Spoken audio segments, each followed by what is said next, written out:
Para la tierra purificar 12 rejas, 12 ángeles, 12 tribus. Dime dónde tú crees que va a entrar, cause you won't. Ay, taking this truth as a joke. You're gonna end up on that nuclear smoke. Yeah, somos los hombres de Dios. Y cuando llegamos le damos con todo. Yeah, and we want all of the smoke. The men of the Lord, we don't beg, we don't fall. Yeah, somos el pueblo de Dios, el pueblo de Dios. Yeah, the Lord he calls we follow. Don't know about tomorrow. The time we have is broke. Pienso antes que acto. Pa' siempre un tiempo largo. Pa' quemarse dentro del lago. Que están esperando. Pues te están preparando. Pa' que llegue el Señor. I show my faith by applying the law. I put my faith and I wait on the Lord. Que Cristo es blanco, mentira. Que viene pa' todos, mentira. La verdad, la cara le tiran. Provocan a Dios a la ira. La gracia ya casi se expira. Ya casi se expira. Yeah, abre los ojos y mira. Yeah, somos nación escogida. Yeah, we turn this whole world upside down. All we need is survival and freedom. 12 rejas, 12 ángeles, 12 tribus. Dime dónde tú crees que va a entrar. Afuera del reino con perros y enemigos. Arrepiéntase hoy van a estar. Con la espada y con el fuego que viene Cristo. Para la tierra purificar 12 rejas, 12 ángeles, 12 tribus. Dime dónde tú crees que va a entrar. Cause you know. Taking this truth as a joke, you gon' get all of this biblical smoke. Hey, no, I can't fall, I can't fall. I pray to God that the line I could hold. These like the days in the boat. When the flood came, they ain't float. Hey, like you know, faith in the things that he spoke. Changing my ways from before. Y tengo que seguir la santa palabra. Andar en el mundo a mí me mataba. Antes que regrese Cristo, escuchen esta palabra. Now I just wait on the Lord. Estoy esperando, Señor. Wake up the 144.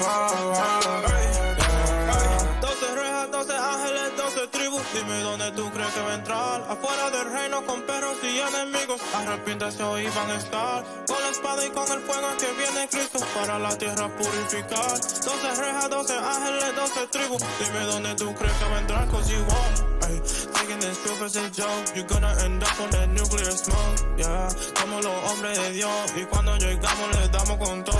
Yeah, and we want all of the smoke. The men of the Lord, we don't beg, we don't fall. Yeah, somos el pueblo de Dios, el pueblo de Dios. Yeah. Como le digo que cambien camino cuando le predico, no quieren cambiar. The way that they being and treating my people illegal. No worries, they're saving our far. Whoa, coming in the game with the water. Agua, pushing with the word for the 12. Palabra, mocking all the prophets, a scoffer. Give them more cuts than a barber. Yo hay un buffet, si yo va a tener tu maldición, bonjour, yo me hice. New places I you every day. Yo pushing new food anyway. Walking the lake cause we holy. God in my spirit, I feel like a goalie. Pray to the Father, he mold me. Oh Lord, don't leave me forsaken and lonely. 12 ángeles, 12 tribus. Dime dónde tú crees que va a entrar. Afuera del reino con perros y enemigos. Arrepiéntase hoy van a estar. Con la espada y con el fuego que viene Cristo. Para la tierra purificar 12 rejas, 12 ángeles, 12 tribus. Dime dónde tú crees que va a entrar. Cause you won't.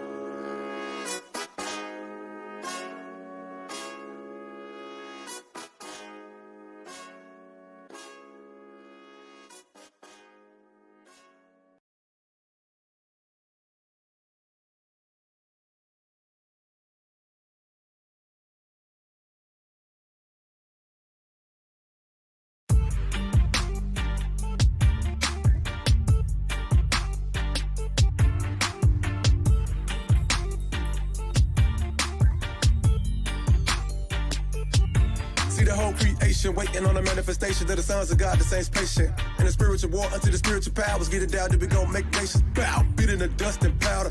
Crawl on your belly like a serpent. Coward, no Scarface, this earth is ours. Fogging on heads like the turf was flowers. Walls of the city, they breaking hot. I go up and down, it's a close encounter. Prophecies I see fulfilled. We lifting up the banner on this here mountain. John 7:38, rivers and fountains flowing through the city like a pyramid bounty. Going through the city just to seal them. Counting, that's a lost penny on the ground. 2020 bliss, me on fish. So a net catch 153 big fish. Living millstone, turn around they necktie. Still trying to see, did it sink that quick? Bill Street bullet, stronghold, pull it down, boost to the ground. Ranks getting full. If you at home, sleep what you in this for. Cause it ain't no peace till we win this war. 2020 blitz, me on fish. So a net catch 153 big fish. Living millstone, turn around they necktie. Still trying to see, did it sink that quick? Bill Street bullet, stronghold, pull it down, boost to the ground. Ranks getting full. If you at home, sleep what you in this for. Cause it ain't no peace till we win this war. Real recognize real and they unfamiliar.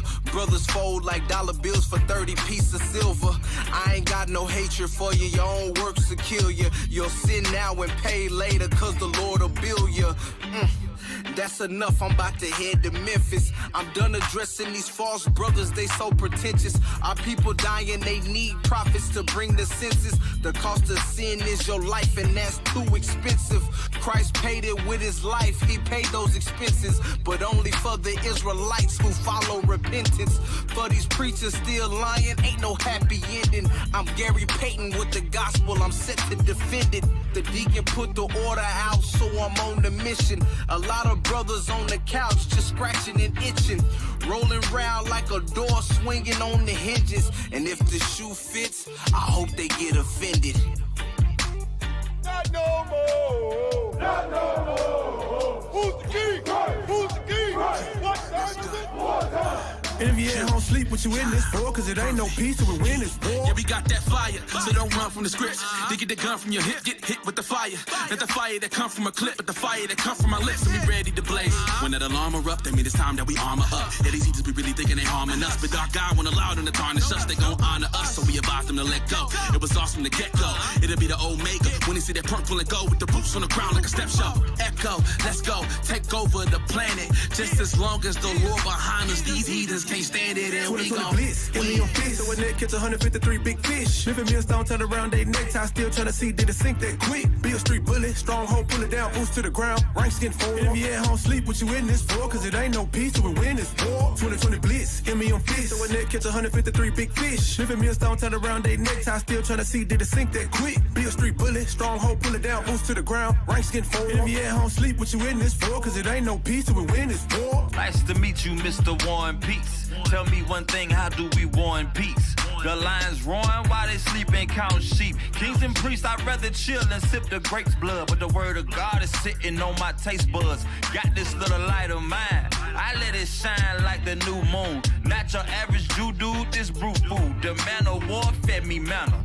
Now I'm ready, this ain't playtime. A blitz, pulled a hit stick, Mike Vick to a K9. Calling all soldiers from the SIP to California, from the bottom of the map to the desert, Arizona. Here to prophesy of war, famine, pestilence like Rona. You a goner if you ain't willing to mortify your members, make them quiver, cause it ain't no peace. You looking at your priest, no more hiding in the corner. We in your face on Beale Street, now feel me when I say you better repent, or that's the end of your existence. We blitzing 2020 down in Tennessee, Memphis. Give me your fish, so a net catch 153 big fish. Living millstone, turn around, they necktie, still trying to see did it sink that quick. Be a street bullet, stronghold, pull it down, boost to the ground, ranks get forward. And if you at home, time. I think it's time. We out here killing each other.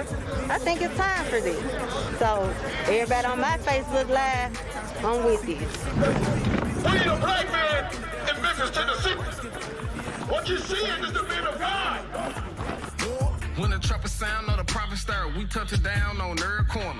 Late night and early morning with 100 scriptures for a damn scorner. After class, we ain't tired yet, watch us roll out like a transformer. Beale Street, here we go again, down in Memphis 10 where we getting it in. Prophesying till we get the win, prophesying till the kingdom won. Ghost rider when I'm hitting camp, where the God fire coming on my tongue. 30 days, we ain't misses none, hitting every city and everywhere. In the winter, we don't give a curve when they call for duty, St. Louis third.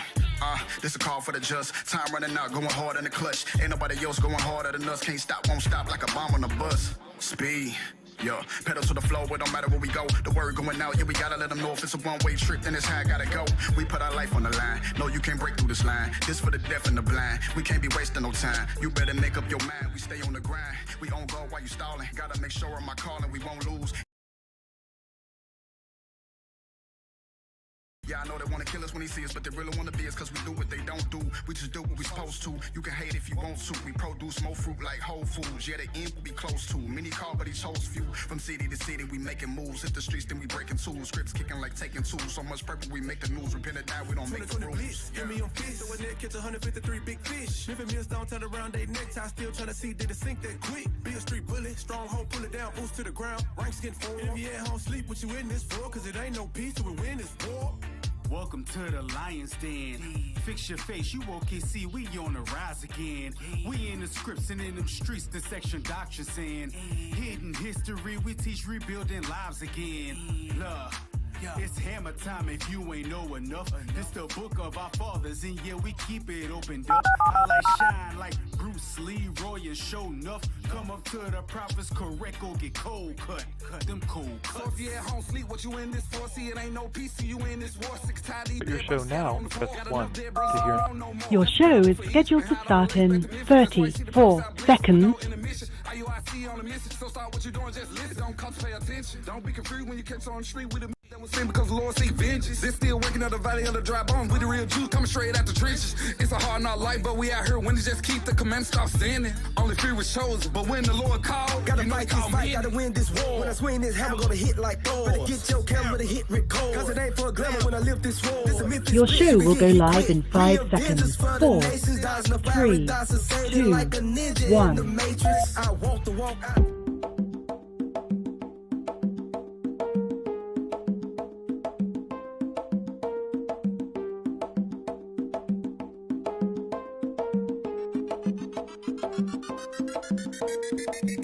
Power hour is the what? Power hour is the who? Power hour, yeah. Blacks, Hispanics, and Natives. Power hour is the what? Power hour is the who? Power hour, yeah. Blacks, Hispanics, and every Saturday morning you need to be tuning in. Wake up, get crust out your eyes. We about to go live, so come get the schooling in. About our oppression, we answer the questions like how do we get out this lower state? We let the scripts prophesy. We bringing the Bible to life so that you relate. The world thinks we're rejects, but that word we reject.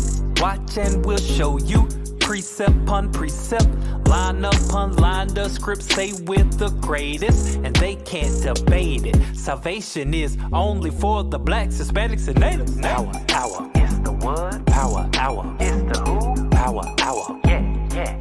Blacks, Hispanics, and Natives. Power hour is the what? Power hour is the who? Power hour, yeah.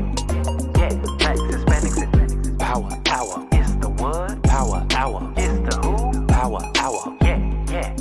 Blacks, Hispanics, and Natives. Power hour is the what? Power hour is the who? Power hour, yeah. Blacks, Hispanics,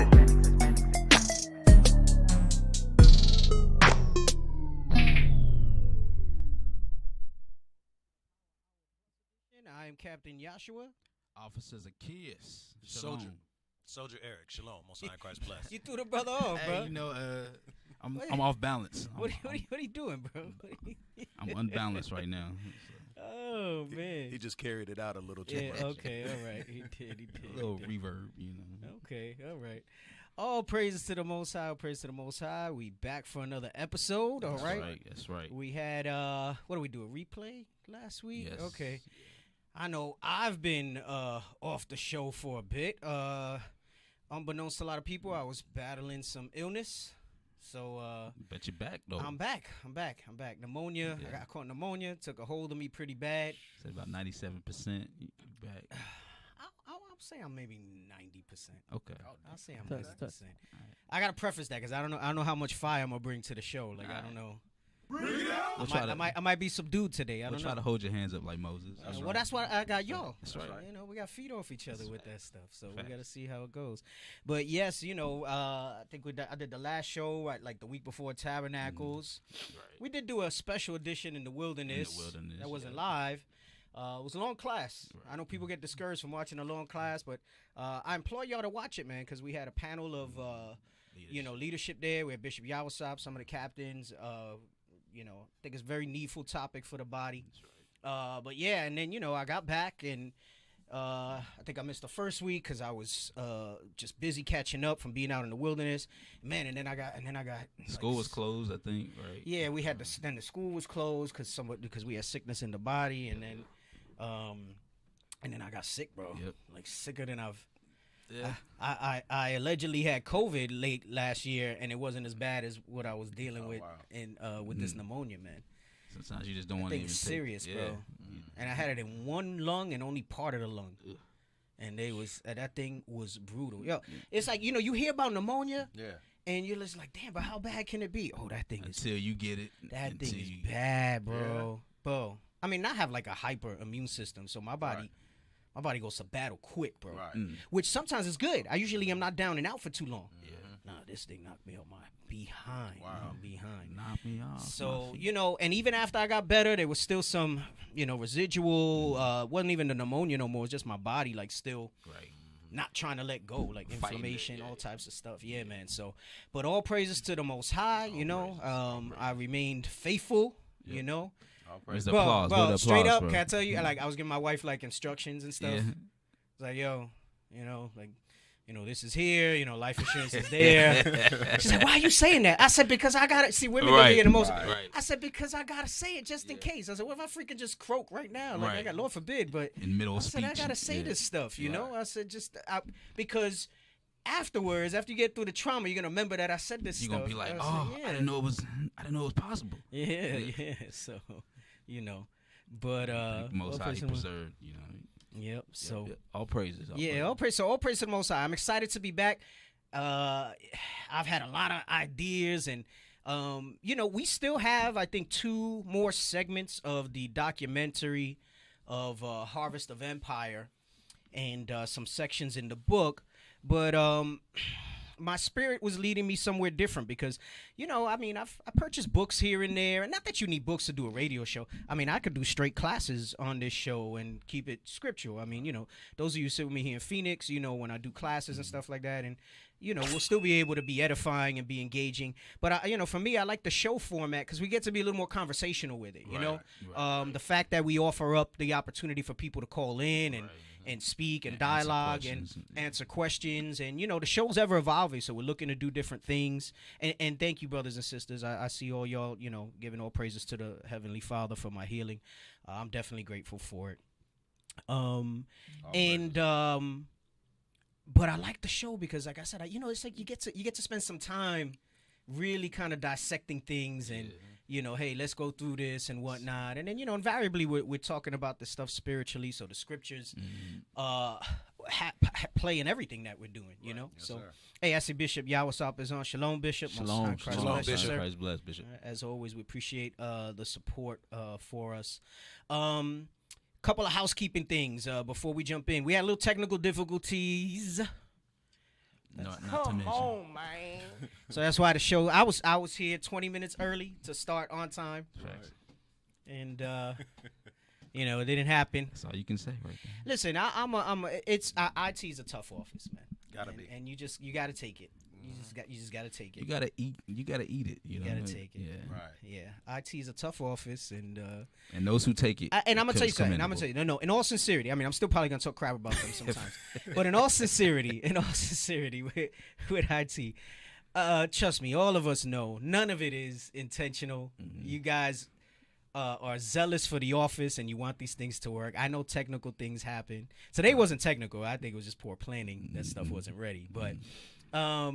We're also in the midst of 30 days of camp out here in Phoenix. That's right. So I know that we're a little tight on personnel and getting things done because, we're not a small camp, but we're not a large camp either. Probably somewhere in the middle for our membership and men and stuff like that.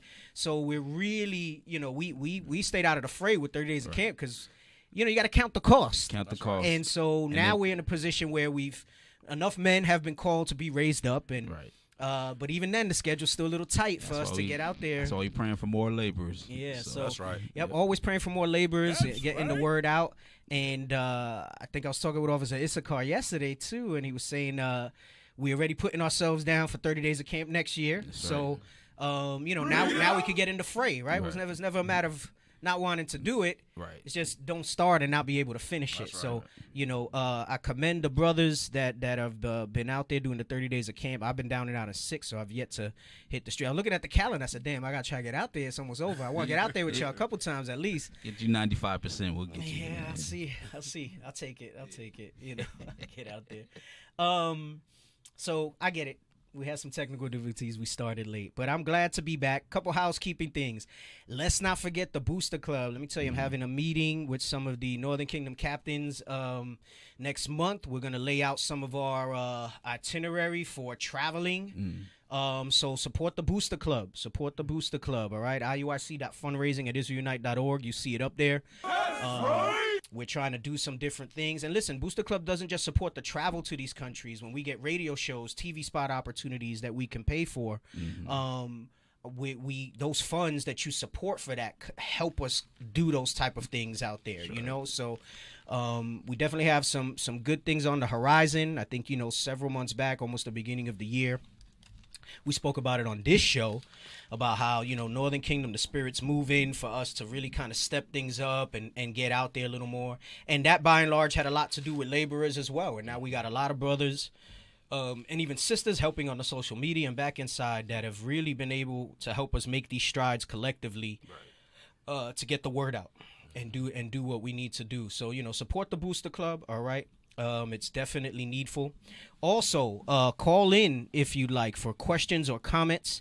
516-531-9797. 516-531-9797. So, like I said, different topics and stuff in my mind. I always have a plan of how I want this to go. We got to see how the dialogue goes. We got to see how the dialogue goes. Take me the script. I'll tell you right now, being that so-called Thanksgiving is next week, I'll probably do a Thanksgiving topic next Wednesday. Yep. All right?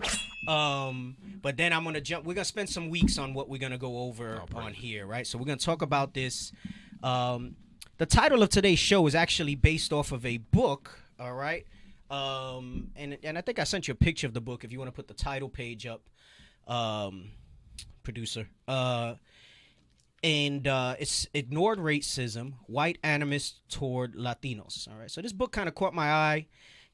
Internet reads your mind. I was looking for certain books on Amazon and they start recommending stuff. And I figure, why not? If I could spend, $5 on a cup of coffee occasionally, why not spend, skip a couple of those, get some books and sometimes books ain't worth a damn. Books ain't worth a damn. I'll tell you that right now. But sometimes they pique my interest. Right. And I found this quite interesting because, and we're going to talk about the different dynamics. We've spoken about this in different ways on the show. I find it interesting because this thing of ignored racism, one is to show you how Esau and the heathen deal with the tribes differently, right? There's a different strategy that they have for Southern Kingdom than what they got for Northern Kingdom, though with the same intent. And though we've gone at great length, and we'll get back to stuff like that, because I got some stuff with I got a book called 1491, how it was over here before Columbus got here. I got another one, 1493, what happened and how did the world by and large react to him and what was discovered by them after the fact, right? And I got to pick through it. I got to see, a lot of times, like I said, a lot of these books, some of this stuff, they'll take you somewhere and it's not even really that great. Right. Like I started some books and I was like I got one now and I'm like, damn, man, I wish I could return this. Like it wasn't all that. It was a little bit dry. Sometimes they get you with that bestseller title too. Yeah, they get you with that stuff and all of that. So, and so one, this topic of Latino racism is interesting, and I like that it's called ignored racism because, with the exception of some of us, by and large, not just the other nations, but our people will tell you that racism towards Latinos really doesn't exist. Right. And in the way that it's presented, and in this, I'm going to call this the intro episode, because like I said, we're going to deal with this type of topic I got some other books. I got another one called The Invention of the Latinos, Inventing Latinos, and why that's inaccurate because we're really indigenous and how it doesn't apply. I got another one about how the racism is perceived against so-called Latinos, which we know in Israel, the Latinos are dealing with the so-called Northern Kingdom tribes. And not just that, within that also falls, I like indigenous because we were indigenous to here. This was a land where never mankind dwelled according to the scriptures, all right? You read that in 2nd Ezra 13. Right. And it was our portion in these last days for the Most High to give that to the northern tribes, right? And then obviously later with the prophecies of the slave trade and everything, the Most High brought all 12 tribes together again. Right. And a lot of times we say Latino because that's what's in stuck. the It's in right society. that's the politically correct. Yeah, I say I'm trying to use words that are not too. That's the zeitgeist of the times. He's been reading dictionaries. That's the cult of. No, I read a dictionary growing up, but my mama, we didn't have no tablets and I couldn't afford no Nintendo and none of that stuff. I mean, later I got like a PlayStation like later. Oh, right. But and man, I had I forgot who I was talking to about that, man. I had a bookshelf in the hallway of my apartment. I don't want to digress too much. Yeah, yeah, man. Oh, that's right. Monday Night Law before we were reading. Before we were doing the class, and I remember we had this bookshelf in the hallway. We had this long hallway in the projects that we lived in, and I don't know if you like maybe in my age group, or I'll give you late 30s and up. Okay. All right, I think after that maybe not. I'm almost there. Almost every home had an encyclopedia. Yeah. That was Google. Yeah. Mm-hmm. That was Google, I had a right? set. I had a set We all did. Yeah. So almost every home had an encyclopedia, and I had the set, and I also had the dictionary. And I was telling you, I also, because we grew up Catholic, had the big Catholic Bible on the top of that thing, open to like Psalms or Proverbs, right? Right. Dusty as hell. Got it right. Psalms 23. Hey, but let me tell you something, man. That encyclopedia and them dictionary was getting use. Yeah. You know. Hey, my mom told me, she was like, look, I don't know. I think she went to like 9th grade, maybe 8th grade. So, I would ask her questions. She's like, check the dictionary. She's like, I can't help you. I don't know what those words mean, but I'll get you this stuff so that you can do it. Hey, you had encyclopedia salesmen back then. That was like a door-to-door thing. Yeah, they would come door to door back then. Yeah, and they look nice, bro. It's like, you get a hardcover book. It's real nice and stuff like that. So, some people don't even know on the show Millennial what an encyclopedia is, right? They're like, huh? Door to door. Yeah. The hell is if that? you don't know, Wikipedia is a play on the encyclopedia. Right? That's what's called Wikipedia. It's a play on the encyclopedia. And somebody's mind is blown right now. Okay. It's blown. So I go back to my point where I digressed a little bit with that story, but I go back to my point to talk about kind of the cult of personality, the zeitgeist, the verbiage of the times puts in Latinos. But remember, like, again, and I'll bring this out in a later show, Lord's will, Latinos is a misnomer, right?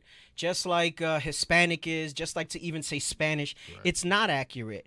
So the ignored racism in this country extends to all the indigenous that are here.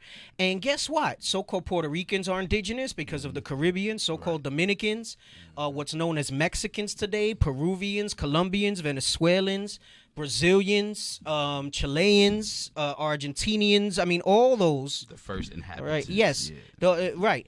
We were all those were the names that the Spaniards subscribed to us and named our lands after they came here and colonized, right? As is their nature. And prior to that, even though prior to everything, we still called ourselves Israelites. We had indigenous names for ourselves. We picked tribal names, right? Mm-hmm. By and large, the so-called Puerto Ricans and Dominicans were known as Arawaks, right? Okay.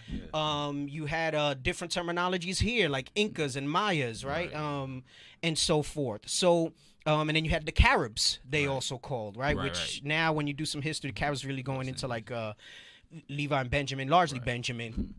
But there's a lot of different history there with the different terms. So going back to this ignored racism, the white animus toward Latinos, this is not just something this is the racism that's in everybody's face for those who can see it, but is more easily denied because the history that's front and center is usually the colonial transatlantic slave trade and not what the Spaniards did, all right? And it's not to measure sticks and say one was worse or the other.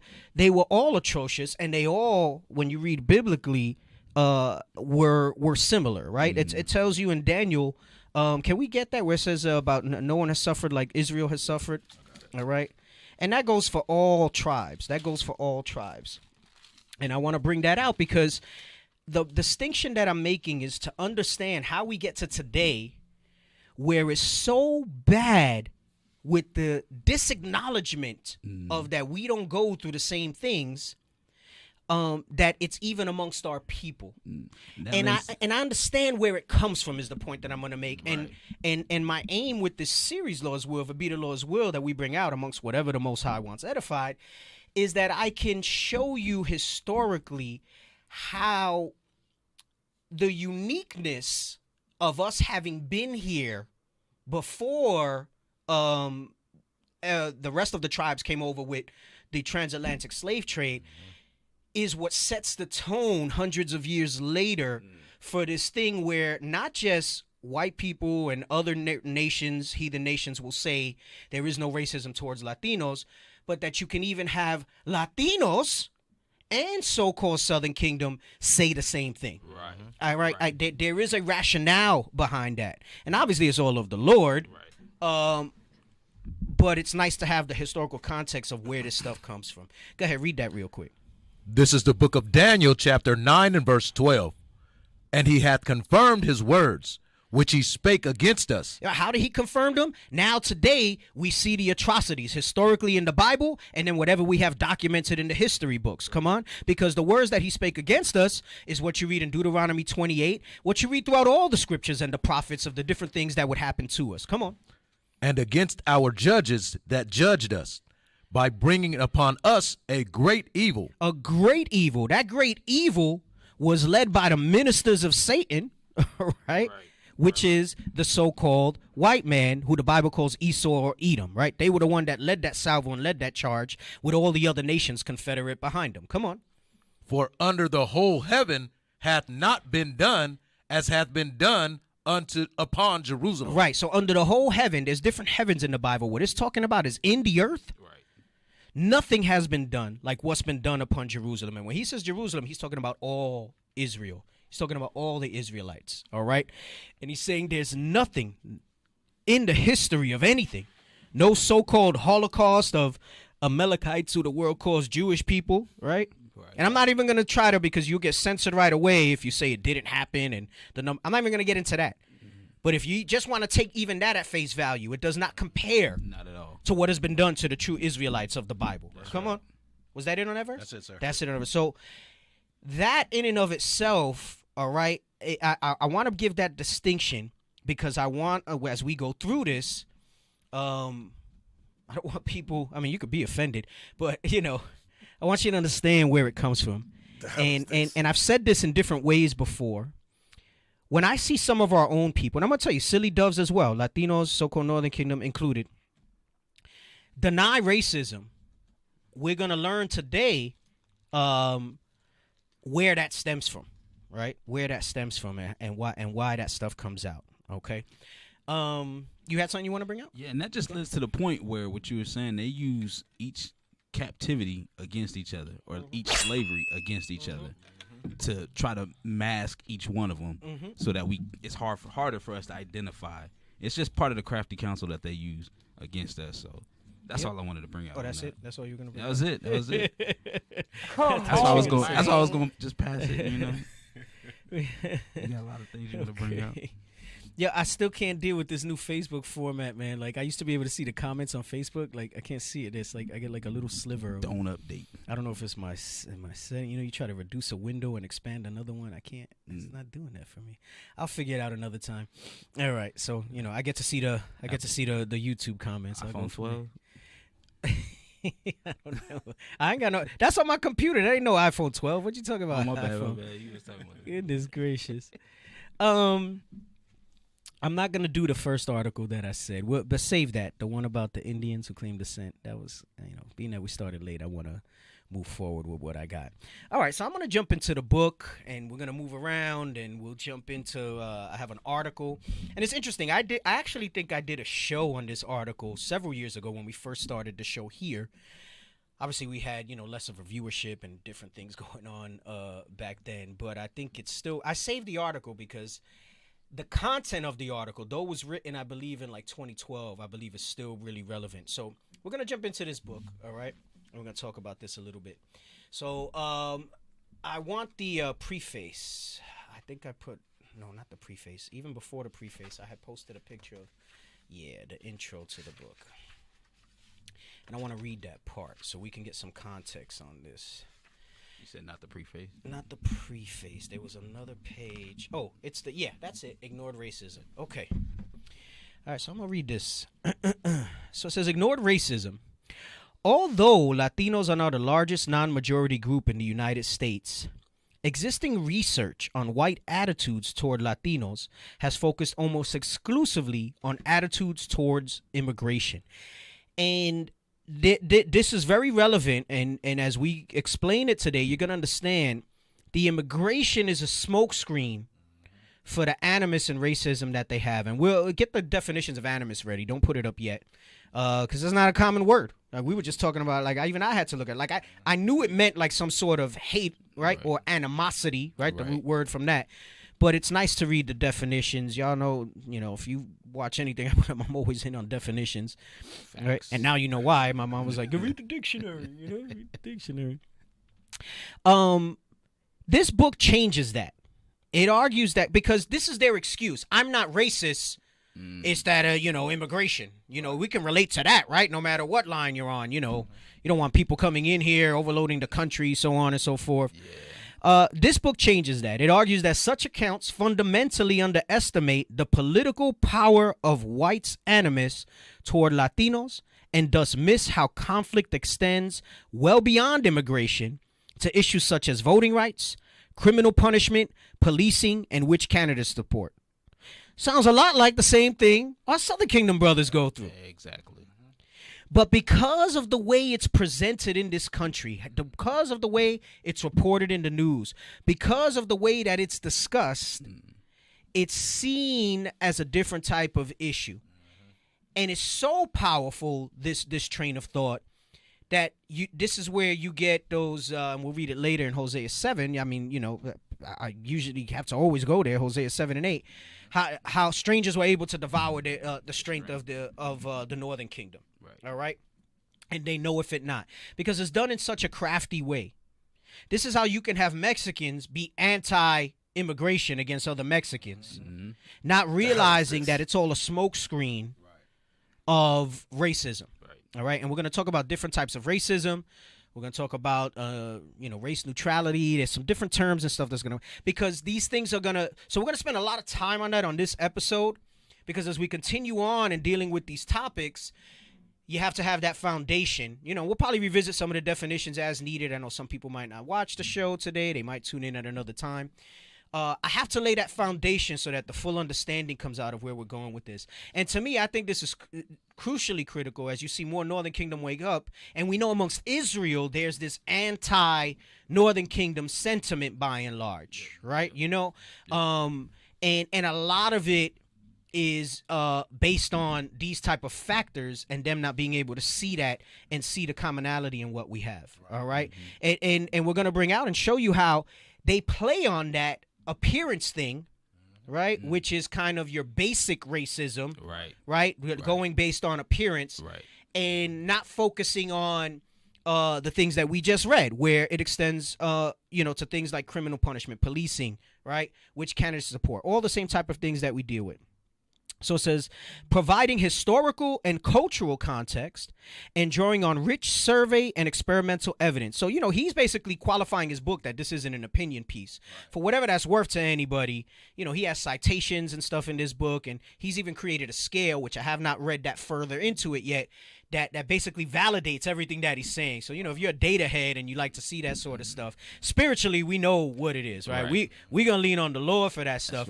But but data's nice sometimes. It is. I like data. It's a backup. I like data. Yeah. Because, sometimes you get these so-called academics that try to come and deal with you, and they think that, we're all ex-convicts and got no jobs, and you know what I'm saying? Like, and they don't realize the caliber of people that are repenting in these last days, and who is amongst us, and then how the Most High can give such an increase to, we've had brothers who were never able to read before, and now they're here teaching scriptures strong, reading, Old English, in the King James Bible, and being able to articulate and break that stuff down, So, the Most High is powerful in that. They can't see that power. But like he said, the foolishness of preaching is what I choose, right? It's not the mighty that I choose, right? And, you see that come out. And it says, so he says, it shows that Latino racism, so he says, providing historical and cultural context and drawing on rich survey and experimental evidence, the author showed that Latino racism, ethnicism, because we're going to break that down too, is a coherent belief system about Latinos that is conceptually and empirically distinct from other forms of out-group hostility and from partisanship and ideology.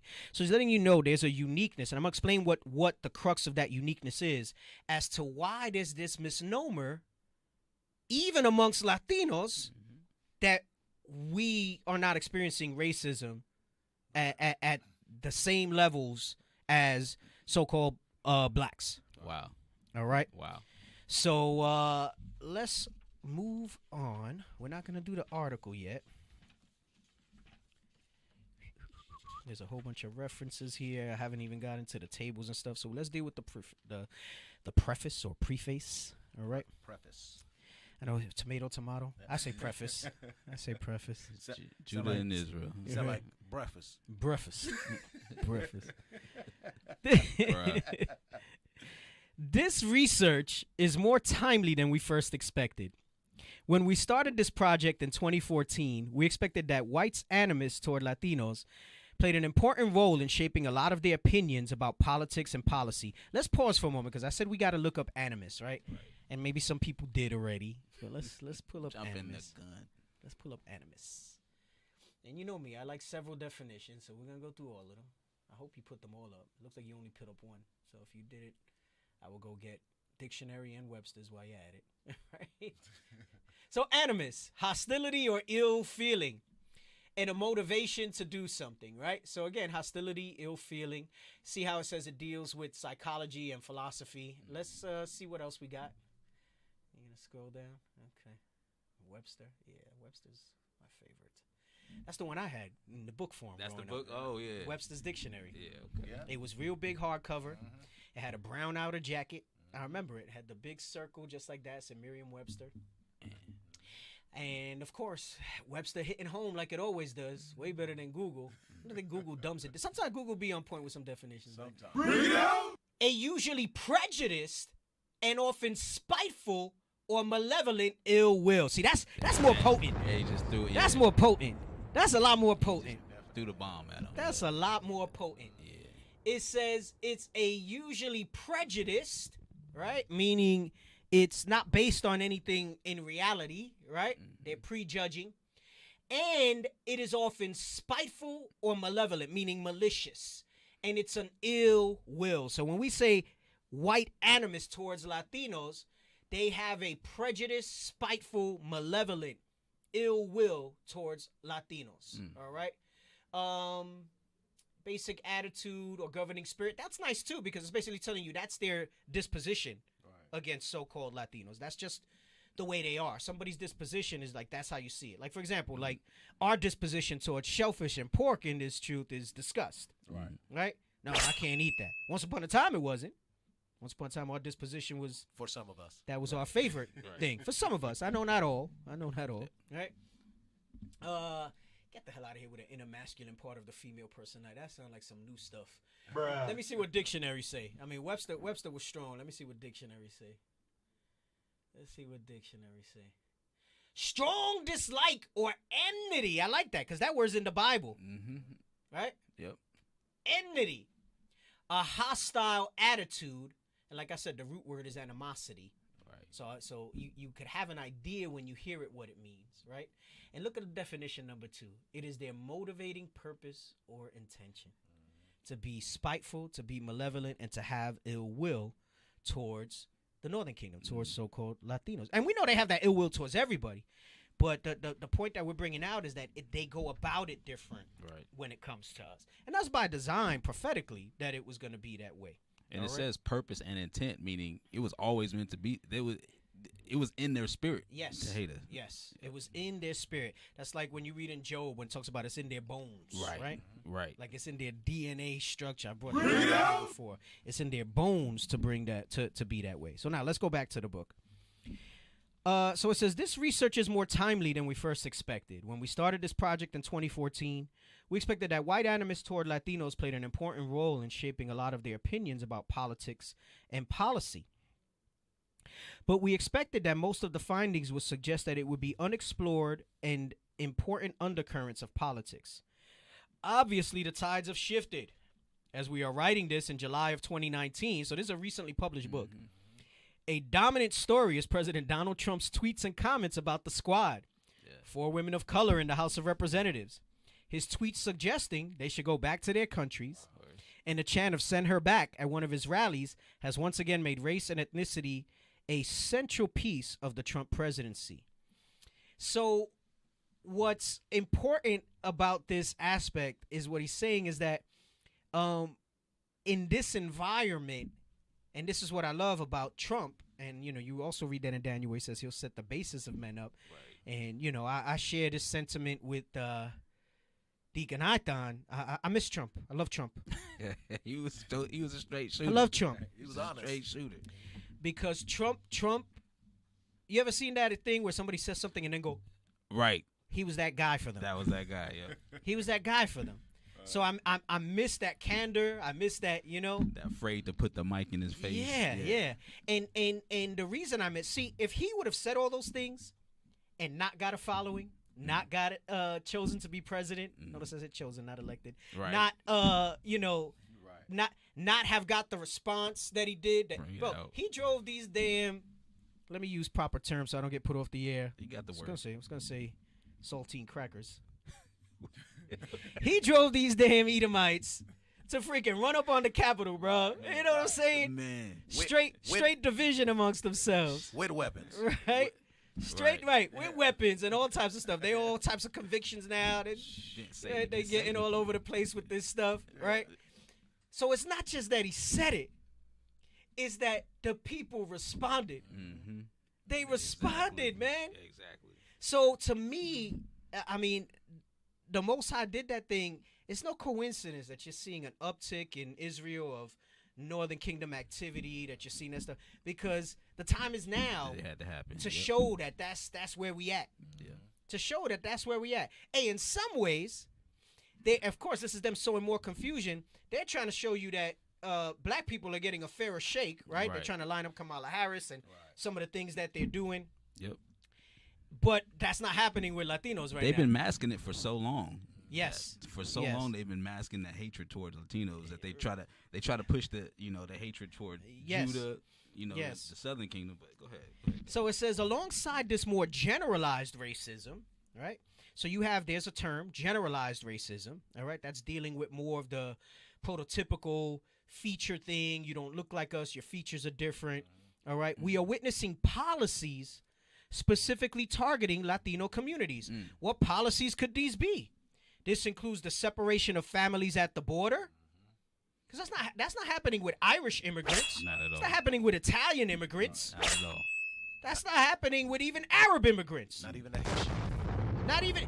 Well, Afghanistan. They're not separating them, but they sending their behinds back. I say, but right, those aren't policies. That was just something they were doing. Right. You see the specificity of this aggression. It's not really immigration. It's immigration that's at the Mexican border that they have an issue with. It's not immigration. Because let me tell you, people don't just come in through Mexico. Right. They come in through all types of means, with all types of fake IDs on ships, different visas, stowaways, different things like that. What do you think? There's only coyotes in Mexico? And I don't mean the dog. That's what they call the people who smuggle the people in. Right. You don't think that's happening elsewhere? They turn a blind eye to those type of things. The hell is this? So that's biblical. Separation of families, children's kept in cages. Right? Let's get that in Deuteronomy 28. Was it 32? Deuteronomy 28:32. Yep. We forgot about that because the news cycle's not reporting it. That has not changed. There are still children in cages.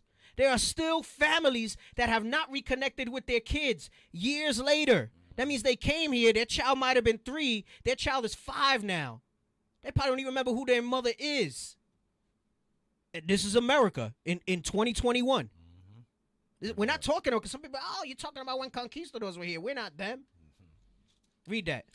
This is the book of Deuteronomy, chapter 28 and verse 32. Read out. Thy sons and thy daughters shall be given unto another people. They become products of the system, because if they don't send them back, right, and send them back with who, there's no way for them to find relatives. The way they did this thing, the way they had this policy set up, there's no identifying documents. There's no way to trace them back to who their families are. Exactly. Some of them are not even Mexicans. They were coming up from Central America, South America, and they just all coalesced together as they came up. Right.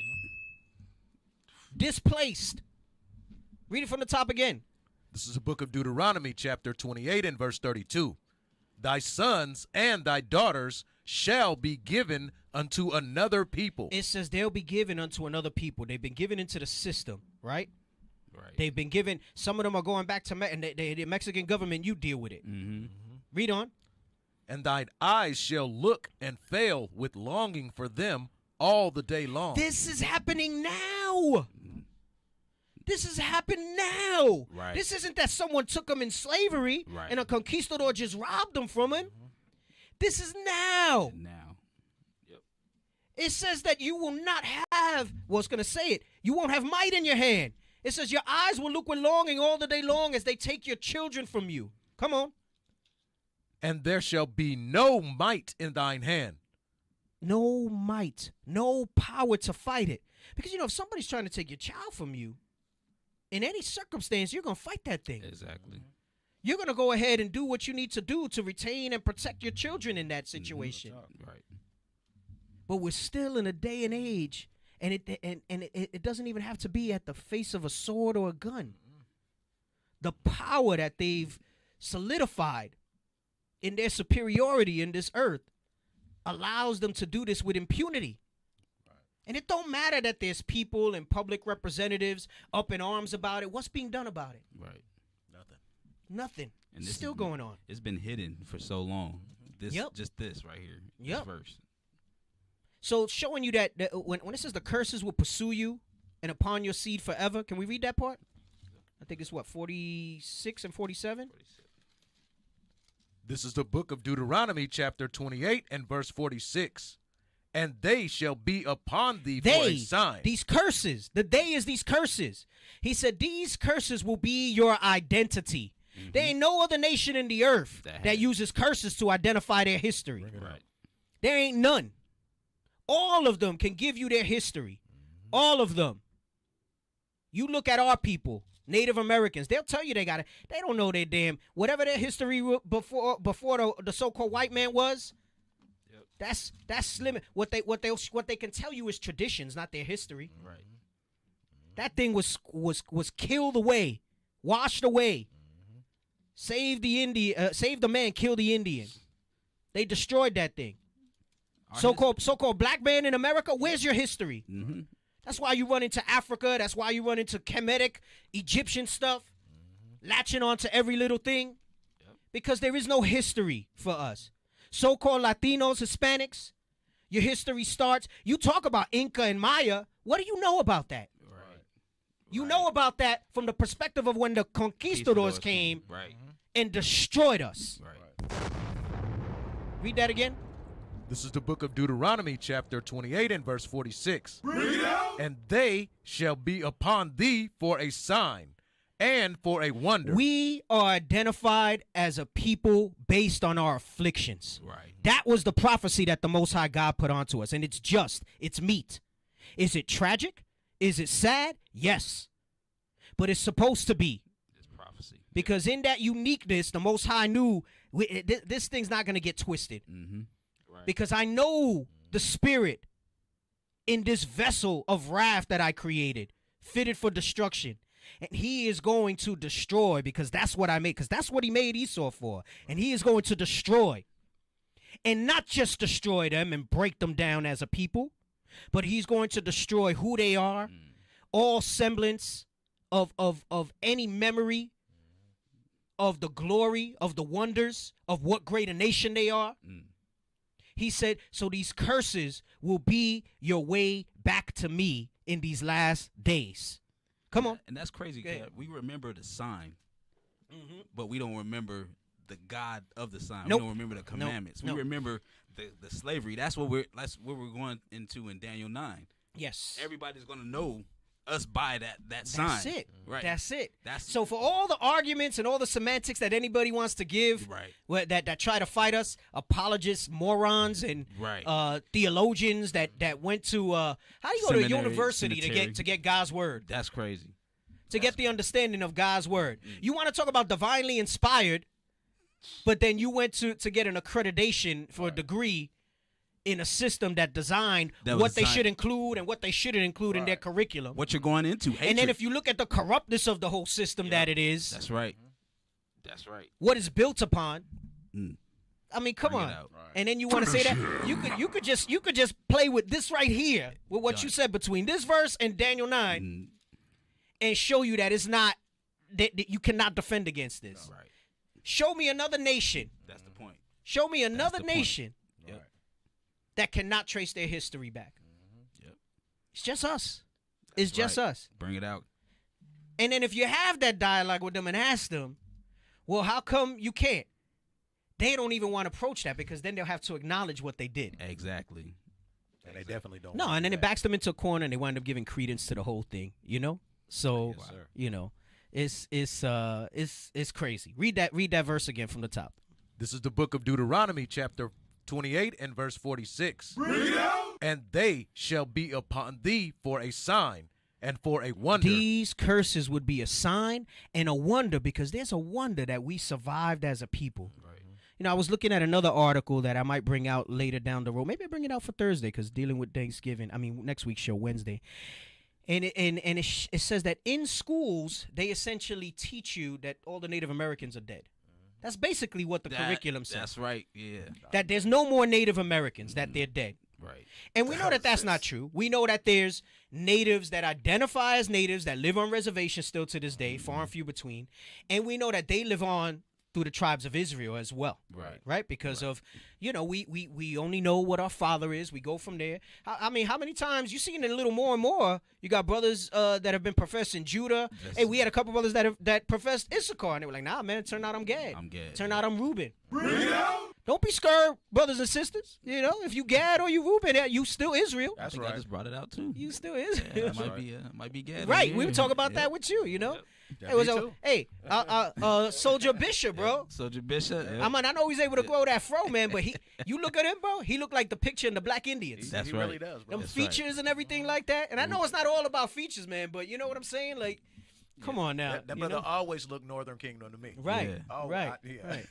Hey, and we use Northern Kingdom and Southern Kingdom just to simplify it. There's only one kingdom that's going to come. That's under right. one king in Christ. Bring it out. But we have to use those terms because that's an important history that's not taught in the Bible too. Right. Because that prompts a question. Well, what do you mean Northern Kingdom, Southern Kingdom? Well, it's just the way we're going to show you the division of the tribes because that's how they were divided historically. Right? And in these last days, they would come back together. Go ahead, read.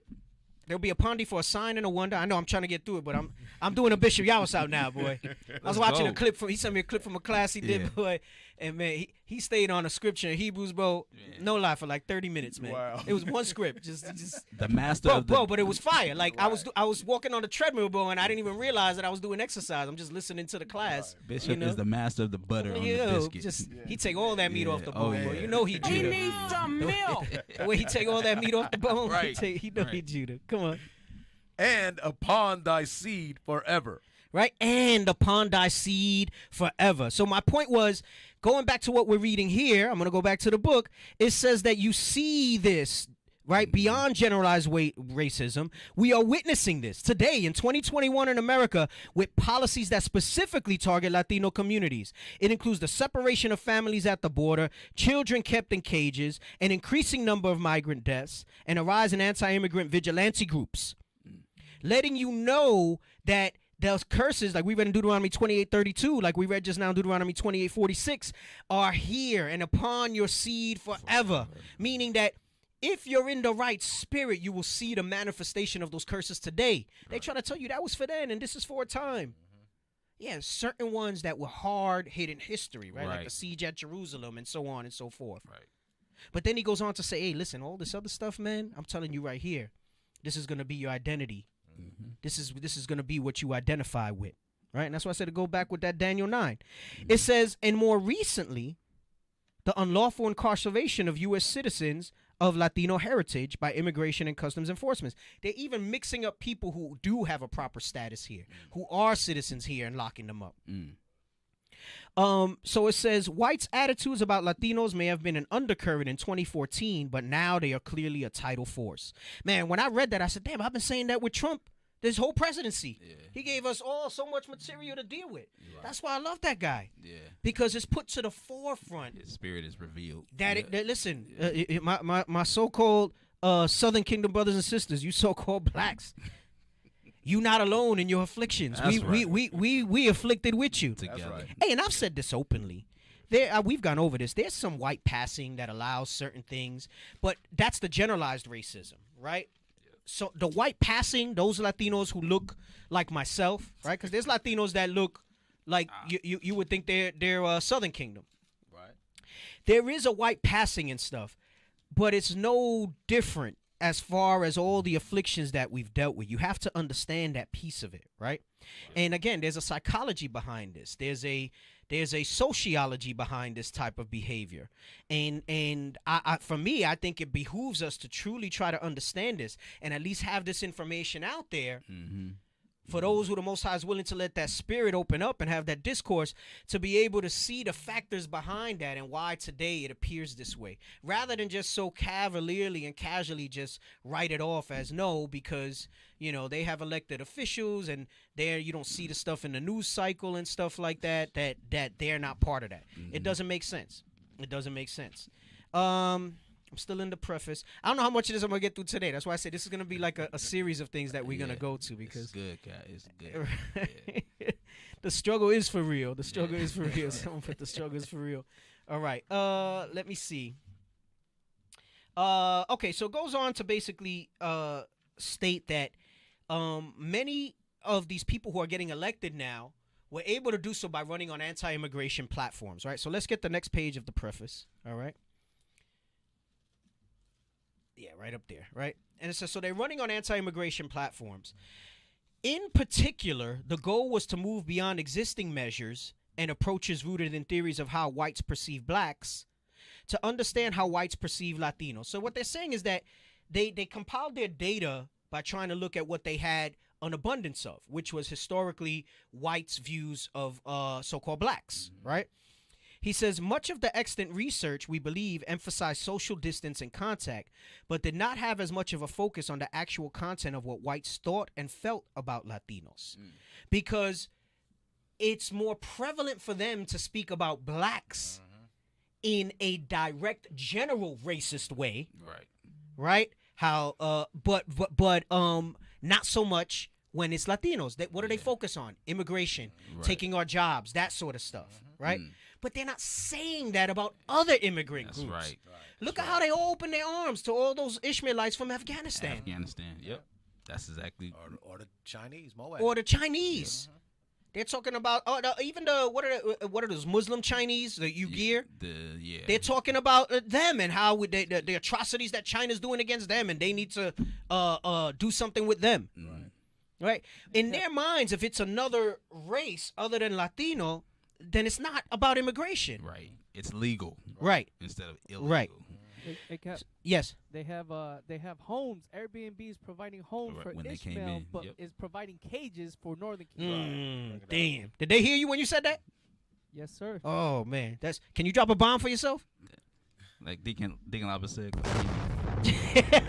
Damn, that was mad delayed. You should have had your finger ready, bro, on that one. Right. Hey, if you did not hear the producer, he said they have homes, people putting up Airbnbs for Ishmael, and what they have for the Latinos was cages. Hey, thousands, hundreds of thousands of Airbnbs. Hundreds of thousands of Airbnb. That's right. And I'm telling you, right, because people want to talk about Britney Spears' conservatorship. I don't know, something happened with LeBron that was in the headlines the other day. I don't even know what the hell it was, right? Everybody looking at this Kyle Rittenhouse case. Well, I mean, we know what's going to happen there. Right. And even if something do happen to him, it ain't going to be what is just. It ain't going to be what he should get. They're going to be like 2 years probation. Yep. Right. Hey, real talk. I mean, and I think he killed just other white people, so, you know, but, you know.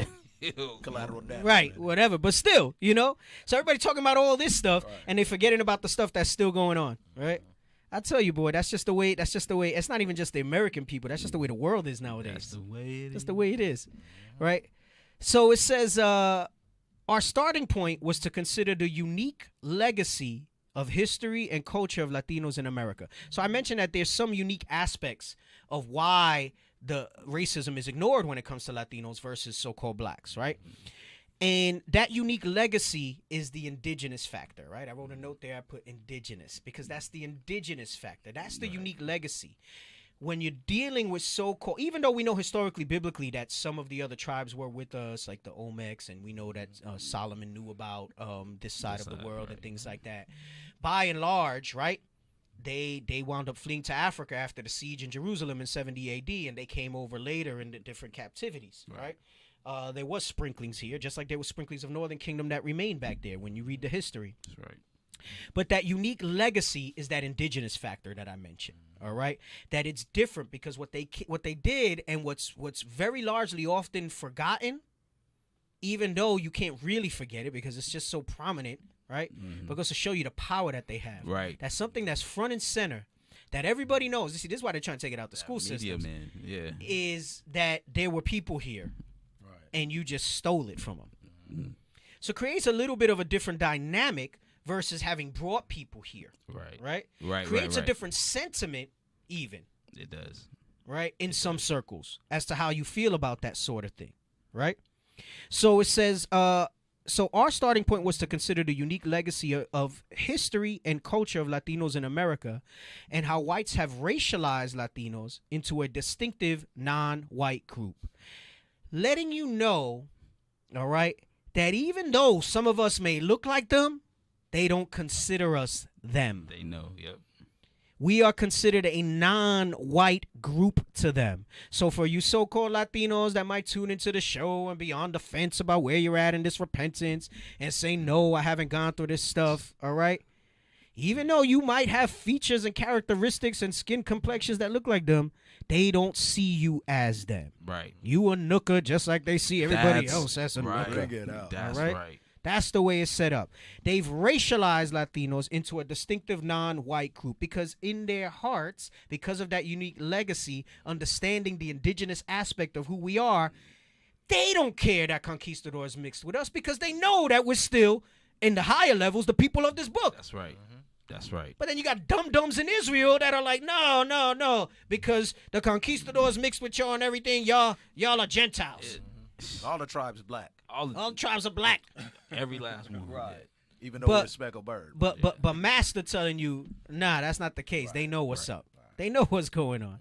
So what we found was that animus, that hostility, that malicious intent toward Latinos, in the past, largely mirrors the expression of animus toward Latinos today.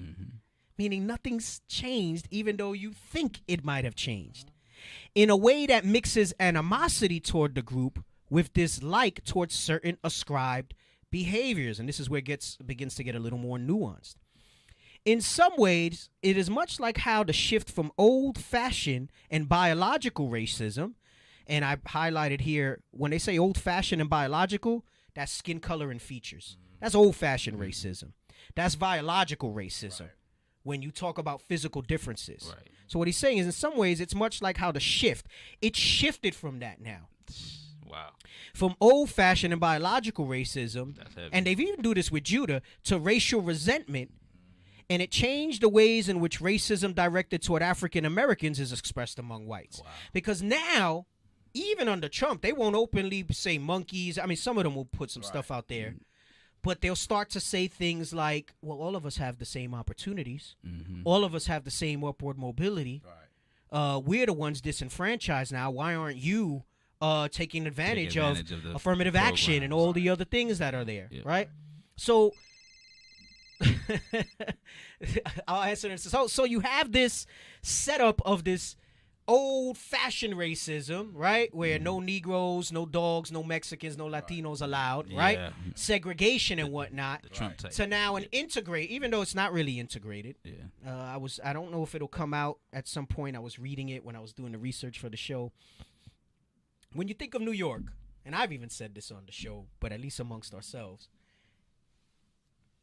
you don't see New York in the same light you'll see someplace like Mississippi or Alabama when it comes to racism, right? And y'all get what I'm saying by that, right?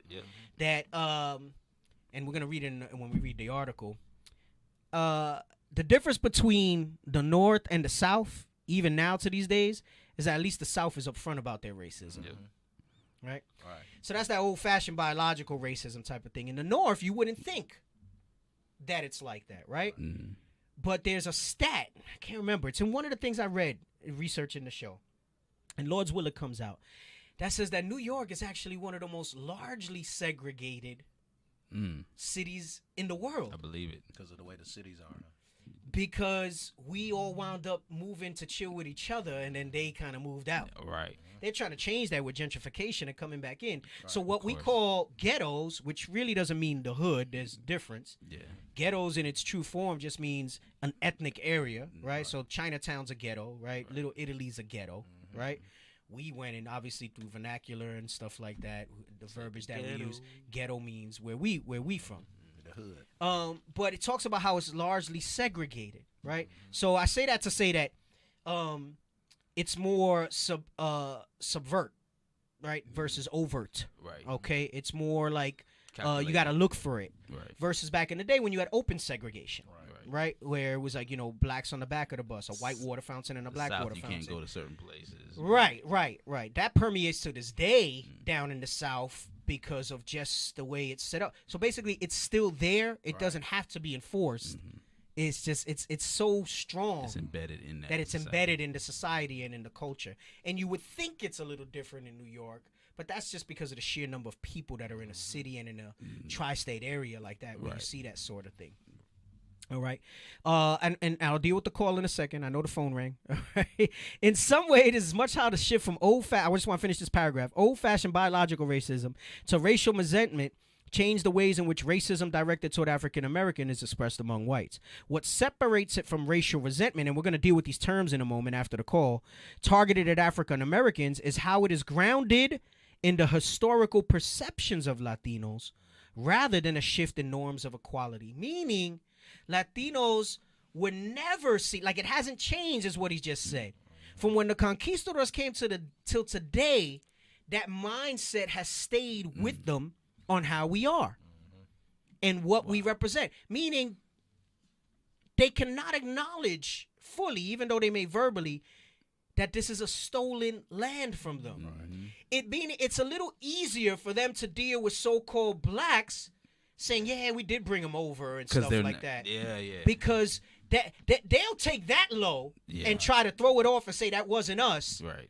But they cannot put away the American Holocaust, the genocide that happened here. That's heavy. As they took this place. That's heavy. That's what that's going into. All right.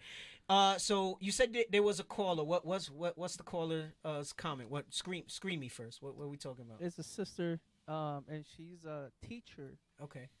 And she has immigrant students, so I didn't get to go into the whole. Okay. thing. All right. Yeah. So let's put her. What's her name? Shalom, sis. You still there? You on the air? Yes, I'm still here. Shalom, sister. What's your name, sis? Yeah. Welcome to the Power Hour Plus. Welcome. Oh, thank you. My name is Marie. All right, Sister and Marie. I teach in New York, Okay. in Rockland County. Okay. And it's a high immigration population coming in. Now it's mainly Northern Kingdom. Mm-hmm. And so one of the things that I clueless as to why they do this, they check the kids off as some of them as white and some of them as Hispanic. Mm-hmm. Yeah, we can talk about And that. the kids too. come to me Mm-hmm. and they say, Miss, they said, why do they put me down as white? I'm not white. And I have no clue. And so when you look through their records, you'll see it's like half of them they're putting as white and the other half is Hispanic. And I have no clue why they do that.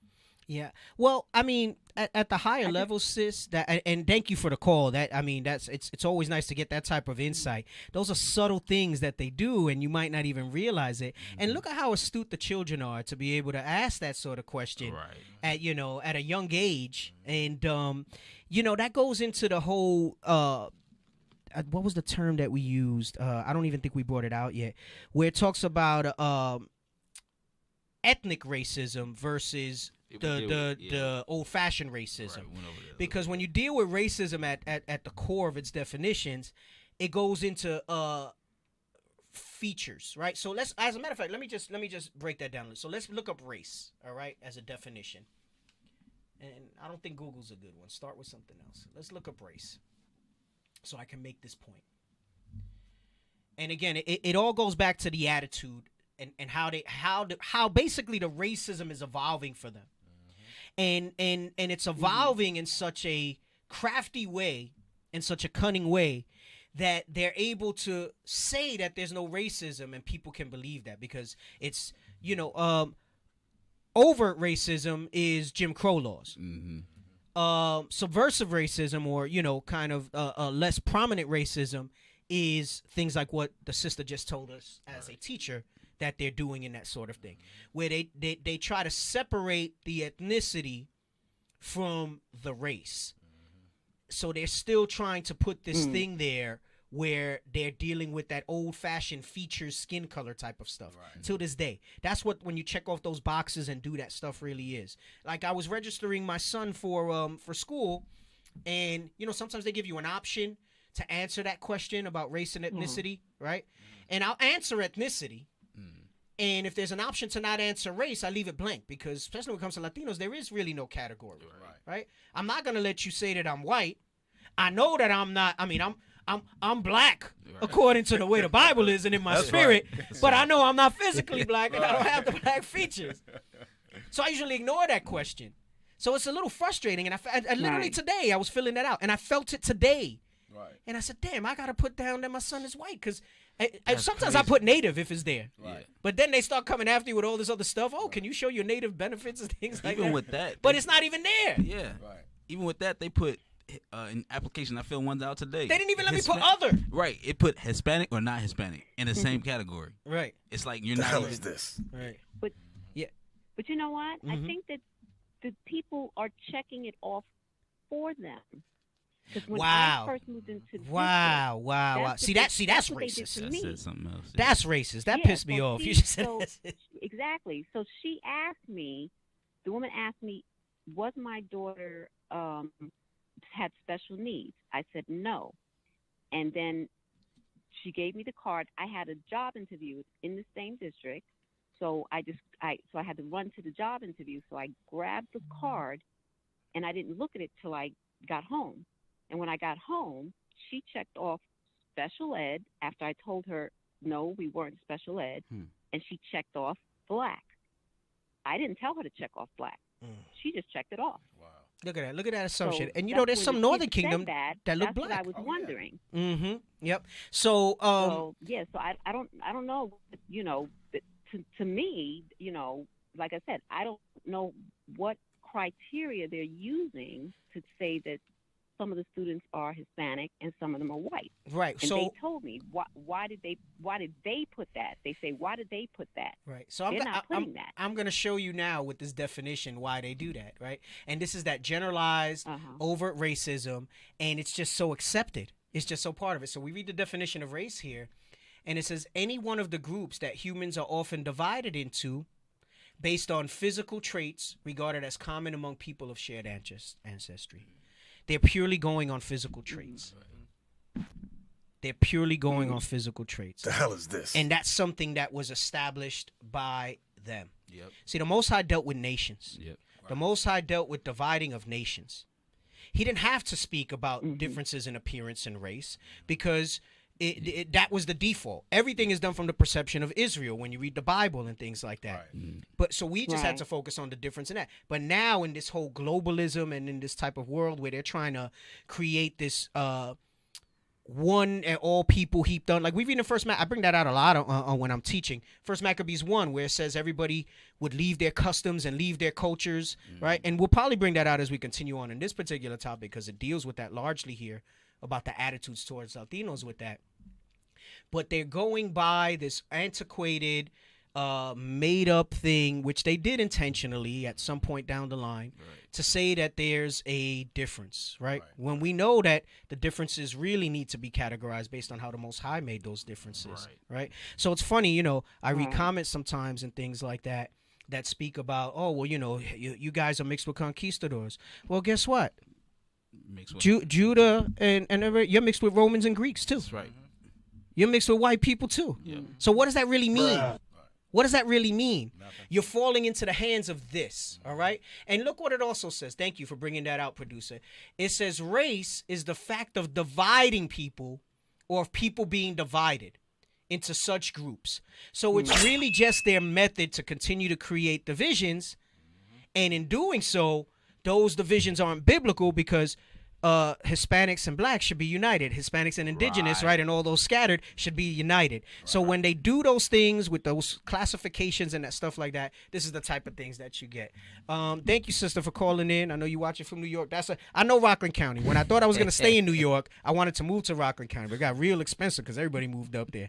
And I know exactly what you're talking about with the Northern Kingdom moving because it started with like Portchester.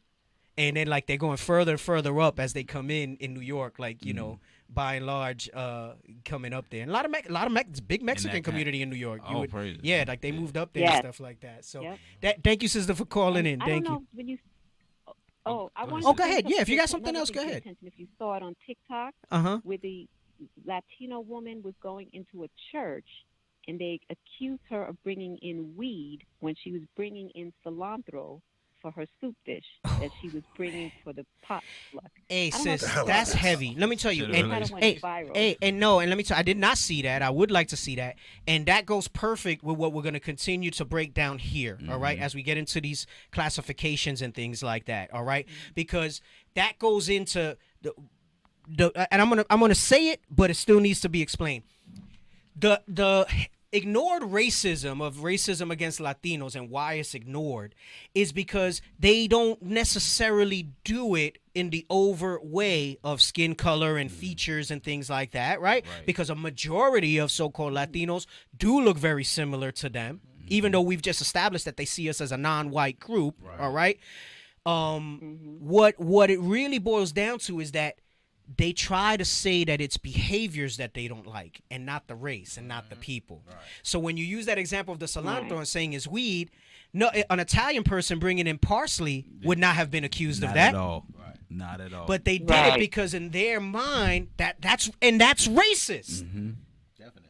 But it's done in such a different way that it's looked at different. All right, so thank you for the call again, sis. We're going to continue to read on to try to get through some of this. Definitely appreciate the interaction. Hey, and you brothers and sisters out there, do not be afraid to call in, all right? That stuff adds value to the show. It's good for the engagement, all right? For thought. Yeah. Right. So re-emphasizing, there's a shift from old-fashioned biological racism, right, overtly, because they still do it in the categories like the sister just brought out on the call, right, to racial resentment, right, meaning it changed the ways in which racism directed toward African Americans is expressed among whites. What separates it from racial resentment targeted at African Americans, right, meaning it's similar, but where it's unique is that it's how, when it comes to Latinos, it's grounded in the historical perception of Latinos rather than a shift in norms of equality.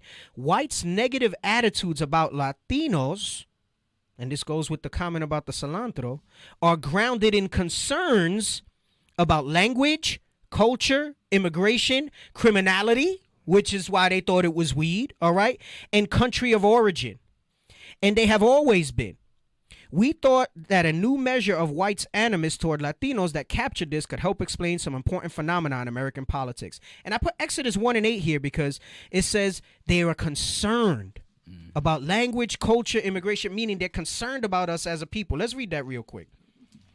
Because the same way the Egyptians dealt with us, that's the same way that Esau's dealing with us today. That's right. This is the book of Exodus, chapter 1 and verse 8. Now there arose up a new king over Egypt, which knew not Joseph. Come on. And he said unto his people, behold, the people of the children of Israel. Behold, these Latinos, these immigrants, these Mexicans, come on, are more and mightier than we. Right, and they say that in subtle ways. But they won't say it mightier as an exhortation. What they're saying is they got a lot of gangs. They got MS-13. They got drug cartels. They basically got private armies. Right. You're not going into this neighborhood. Right. Come on.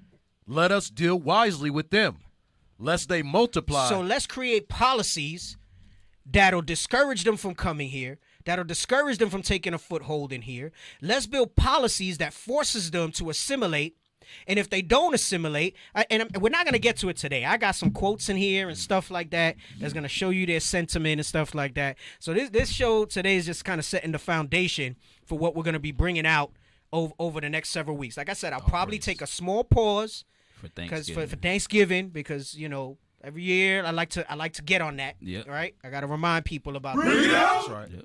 Okay, and it's a Northern Kingdom thing too. Right, and it's a Northern Kingdom thing as well. So I gotta emphasize that. Just like Columbus Day, I like to mention it. You know, I mean, I might not do a whole show on it, but I like to mention those things when that comes out. All right. But we got some heavy stuff here that goes into the psychology of this racism, and like I said, I think it's so important to realize that because it's so easy for many of us to this place being polluted as it is, like you read in Micah, is deceptive for us that it's a place of rest for us. Right. And that's how they present it. Right. You know, that's how they present it to us, that, you know, you can come here and so long as you put off anything that you are and become like us. Take off your nation. And to the point that you forget your nation and your people, you'll be accepted here. And in reality, that's not even true because they still have that animus towards us. Still go back to Africa, go back to Mexico. Yeah. Right. So read the top of verse 10 again. Verse 10, come on, let us deal wisely with them, lest they multiply, and it come to pass that when there falleth out any war, they join also unto our enemies, and fight against us, and so get them up out of the land. Right, so it's letting you know this is their concerns. We just read that it says their negative attitudes about Latinos, and it is also their negative attitudes about so-called blacks. Yeah. But you know, there's going to be overlap. But my emphasis is the whole Latino piece here, is that they're concerned.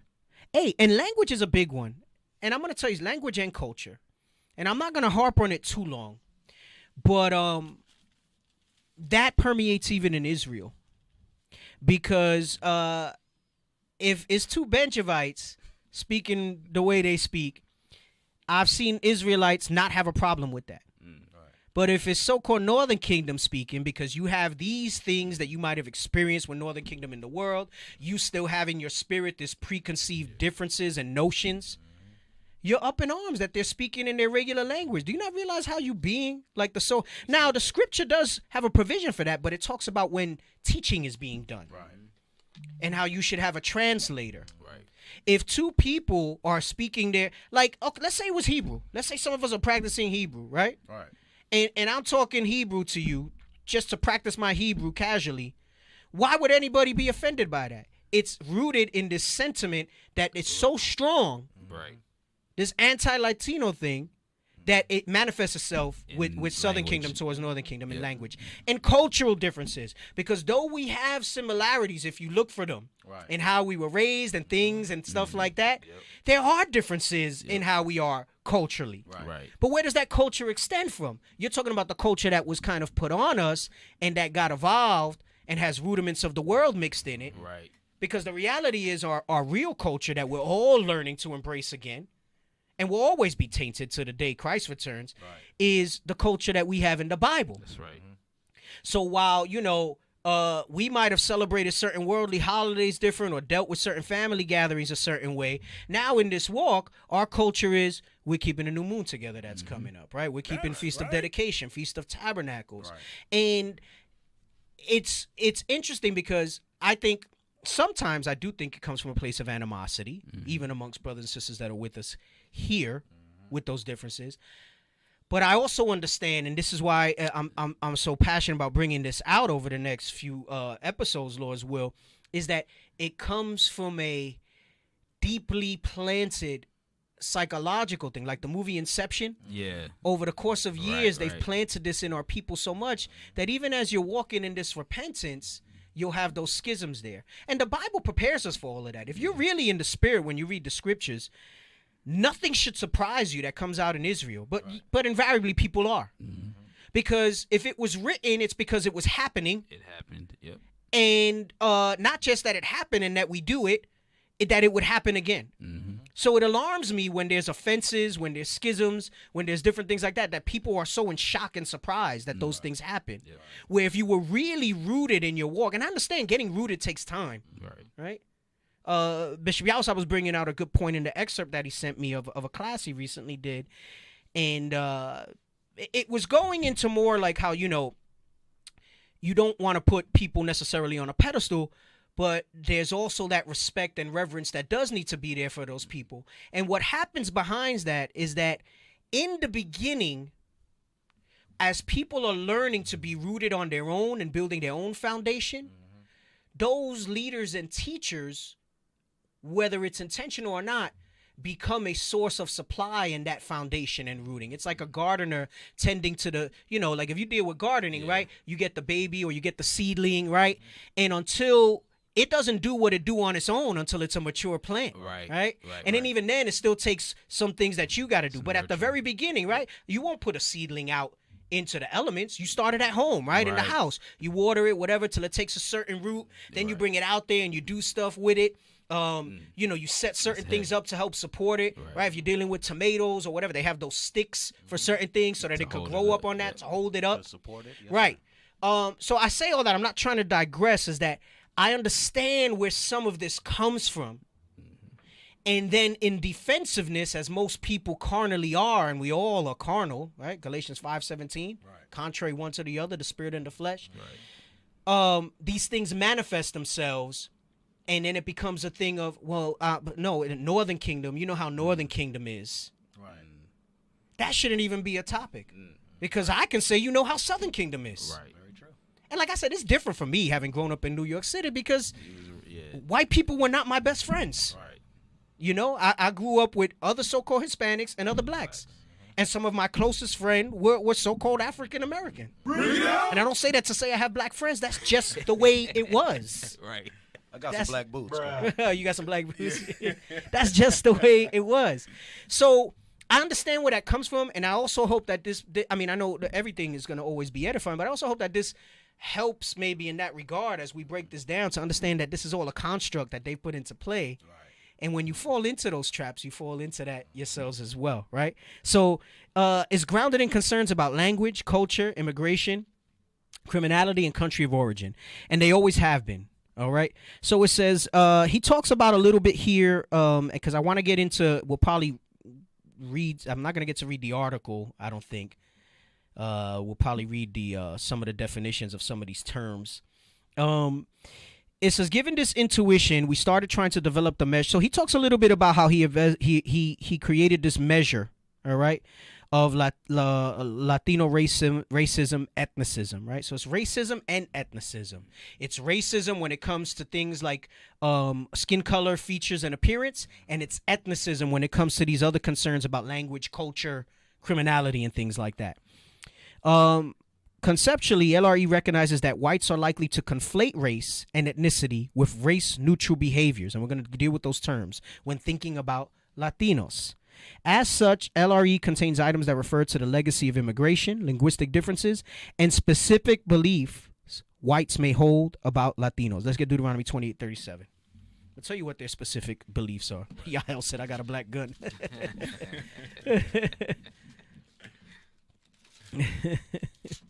Hey, you know what? It is Christian. At the end of the day, Christianity's at the forefront of all this stuff. That's how they were able to get that stuff into our damn heads so strongly, right? Like Christianity takes the lead on all of it, even when it's not so evident that there's a denomination involved. It's a Christian mindset, right?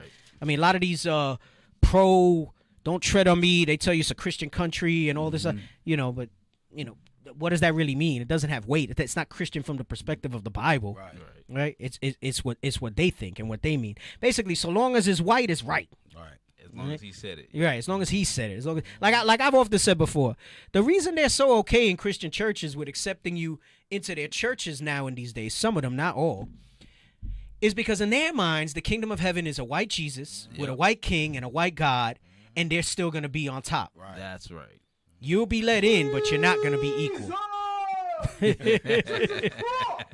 That's why some of them are all right with that. Hey, and we're going to deal with that whole thing of just because they do say they have black friends and even black family, right? Bro, there's this new thing where they talk about, what is the term they use? I had to look it up. It was at a restaurant. And, you're chatting with the waitress or whatever, and I forgot, well, it was a restaurant or something, and she was like, is it mixed family? Is that what they say? There's a term that they're using now when it's like white and black together or white and Hispanic together. Producer, look. So it's not interracial. They say something about a blended family. Blended That's family, the term. yeah. Have you heard that term? Yeah, I've heard that. Yep. They're using this term now, blended family. Blended, huh? They use it. Can we look up blended family? I don't want to digress, but stuff comes up and we gotta adjust it. Can we look up blended family? I don't know if some of y'all have heard this term, the viewers. He's gonna say I'm not racist. I got a color TV. Hey, we're gonna deal with that though. We're gonna show you how that sentiment and what they say actually proves even more that they racist. Yes. Right. So blended. Right. So they don't mean it as step pop and stepmom. It's not the Brady Bunch they're talking about. Right. Right. So is there another definition of it? Because that's Google. What does it say of her? Yeah, it's not. So that's the regular definition. Is there an but Urban the Dictionary? way that I've experienced it and people speaking to me when they say a blended family, it's not the Brady Bunch, right? Because if you remember the Brady Bunch, it was he had 3 boys, she had 3 girls. And they brought, and they all grew up together, and we knew they were a bunch. It's true. We somehow formed a family. And today we go to Brady Bunch. The Brady Bunch. The Brady Bunch. It's starting to evolve to mean different races now. Yep. So they're not saying interracial because that's like not a PC word. They're saying blended. They're saying blended. All right.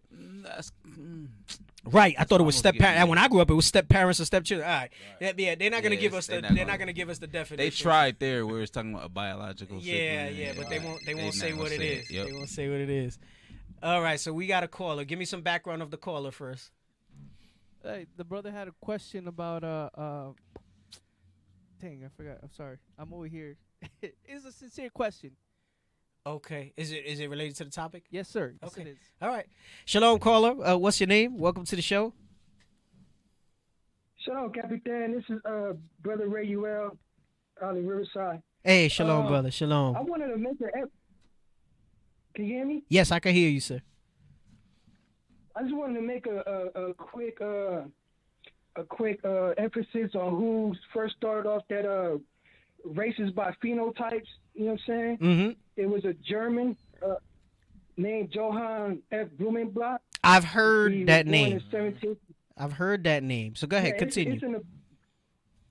He was born in 1752, died in 1840. It's written. You find it in the book of From Babylon to Timbuktu by Rudolph R. Windsor. Right. And I just want to emphasize that, because that's really what a lot of us, even between Northern Kingdom and Southern Kingdom, is dealing with. It's the whole phenotype thing. Well, it say Ephraim is a cake unturned, and we still get in the world still get caught up in that. Yes. Well, he's light skinned or he's dark skinned and all that. I'm a dark skinned Northern Kingdom from Panama, so I can understand that type of thing. Yeah, and you know that amongst Latinos, we experience that even. Like the lights against the dark. So it's not even like a Northern and Southern Kingdom thing. That phenotype stuff is so heavy that it even integrates into certain families. Like sometimes the light child isn't treated as good as the dark, or the dark's not treated as good as the light. It'll happen within a straight, like it'll be your direct brother or sister. And that stuff kind of manifests itself. So, yep. Right. All praises. All praises. And one more thing. Yeah, go ahead. One more thing, Captain, just real quick. I don't know if you're going to emphasize later on about the language barriers as well, that, because I don't speak Spanish fluently anymore. I came here in 1982 as a child, but that can be a barrier between us too, because some lighter skin or whatever may not believe that you're Northern Kingdom because you're not fluent in the language. Yes, it's frowned upon. It's frowned upon. There's like an elitist thing, like if you're not fluent or you're not able to speak the language, or like you're less of a Panamanian or Puerto Rican or whatever it is, like you're less of that because your Spanish is not good. Right. Hey, and I tell you what that fosters is a lack of confidence for you to even work on picking up the language at times because of that type of sentiment. And then if you really think about it, and I've always laughed about this, is all this pride in that, and that's still a bastard tongue that was forced on us. Right. that once right. upon a time, Indeed. as they gave their edicts and decrees before they massacred us, was done in that language. So it was a strange language to all of us at one time. Right. The relevance and the significance of it, which is not lost on me, even though I say what I just said, is that is the tongues that our people are speaking today. And like you read in Isaiah in 28, where it talks about in another tongue and stammering lips, meaning that it is out of necessity. You will have to have certain people that can speak that to speak to the people and teach the people. But you 1,000% on point with that. I appreciate you calling in with both those comments. Thank you, Brother Ruel. I appreciate that. All praises. Shalom, King. Thank you, Captain. All right. Shalom, sir. Shalom. Right. So he brings out how this particular Johann, whatever the hell his name was, brings out in 1752. But what's interesting is that was the guy that they chose to articulate it. They had these ruminations in their mind about these differences prior to that. You see that in the movie Django, where he breaks down the skull. And he says, see, you guys have a little thing here. Yeah. He says, because why wouldn't you raise up against these people? Right. Why wouldn't you, as strong as you are? He's like, because you have this thing here that makes you inferior, so on and so forth. And that's when they started with those type of phenotypes and things like that and those differences, right? So all praises. That definitely we have some good calls in tonight. So let me get Deuteronomy 28:37, right? Because it says there's specific beliefs whites may hold about Latinos. Come on. This is the book of Deuteronomy, chapter 28 and verse 37. Hold on one second. I read what those beliefs were, the paragraph up, when they said they have ideas, they have concerns about language, culture, immigration, criminality, country of origin. That's like when Trump said, why do we get people from shithole countries? Right. Excuse me. Why don't we get them from, like Sweden and stuff like that? Why are we getting people from these crap countries, basically? Right? This is where their thoughts are. Come on. This is the book of Deuteronomy, chapter 28 and verse 37. And thou shalt become an astonishment, a proverb, and a byword. Right, so it says we would become things outside of what we really are. We would be an astonishment. This is the way they look at us. Look, they're animals. Look at them. They're all criminals. They're this, that, and the other, right?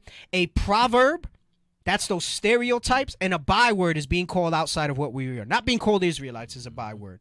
Having the last name of your slave masters is a byword. Right? Come on. Among all nations, whither the Lord shall lead thee. And not just whites. This goes into the comment where it says, proverbs for them are specific beliefs that they hold about us. Specific beliefs that they hold about us. And that's those beliefs. We're starting to break that down and bring that stuff out. Hey, I do got to stop 1 second here. Irene Lamont says, my brother always made fun of me. They call me the milkman's child. The down skin of being alive. Let me tell you something. In humor, I don't know if y'all know, I'm not sure if you're new or how much you follow IUIC. If you're familiar with Captain Abiel, the Black Rhino, all right? That's right. I've known that man 23 years. Wow. 23 years from before the truth. And I used to joke with him that he was the milkman's son, but he's dark, not light. I used to joke with him that he's the milkman's son. He the chocolate milkman's son. Chocolate milkman. Yeah. I've heard about that. Oh, goodness. Man, oh, man.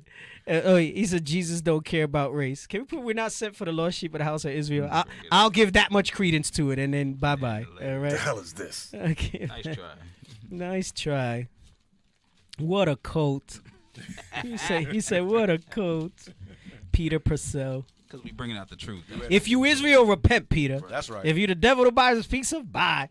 Give me that. He said, Christ don't care about race. Let's read this. This is the book of Matthew, chapter 15 and verse 24. Read out. But he answered and said, I am not sent, but unto the lost sheep of the house of Israel. I don't know. Now, obviously, there's more context to all that, when and how he says that, but that don't sound like he there for all people. Yeah.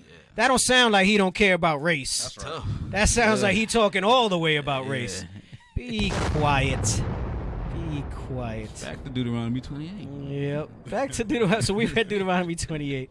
So it says our first approach was to use. No, I don't want to read that. The results were clear. LRE is empirically distinct from ethnocentrism, racial resentment, stereotypes of Latinos, cultural preferences, partisanship, and ideology.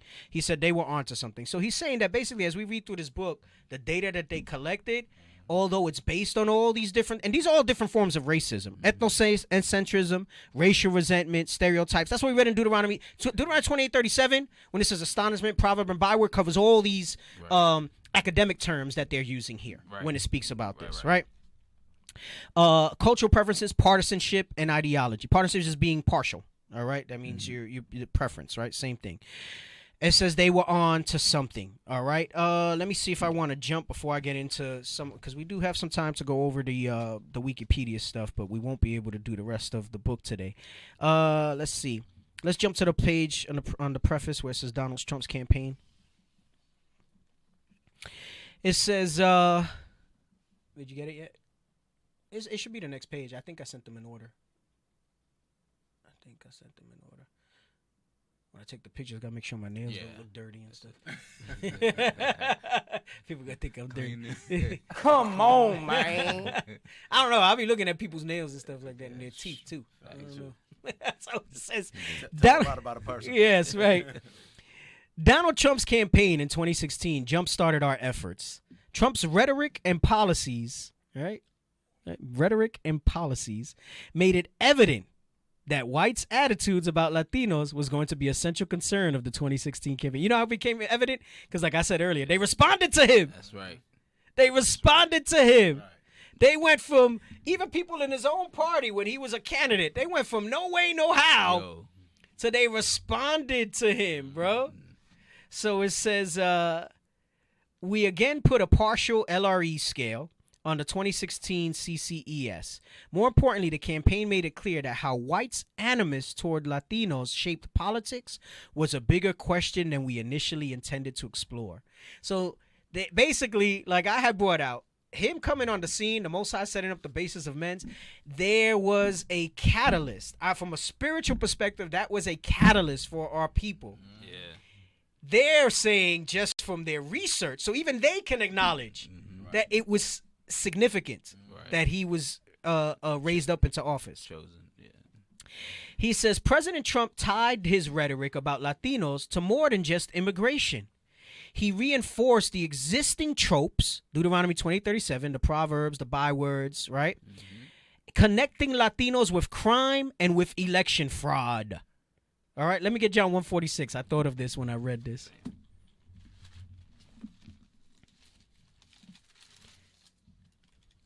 This is the book of John, chapter 1 and verse 46. Bring it out! And Nathanael said unto him, Can there any good thing come out of Nazareth?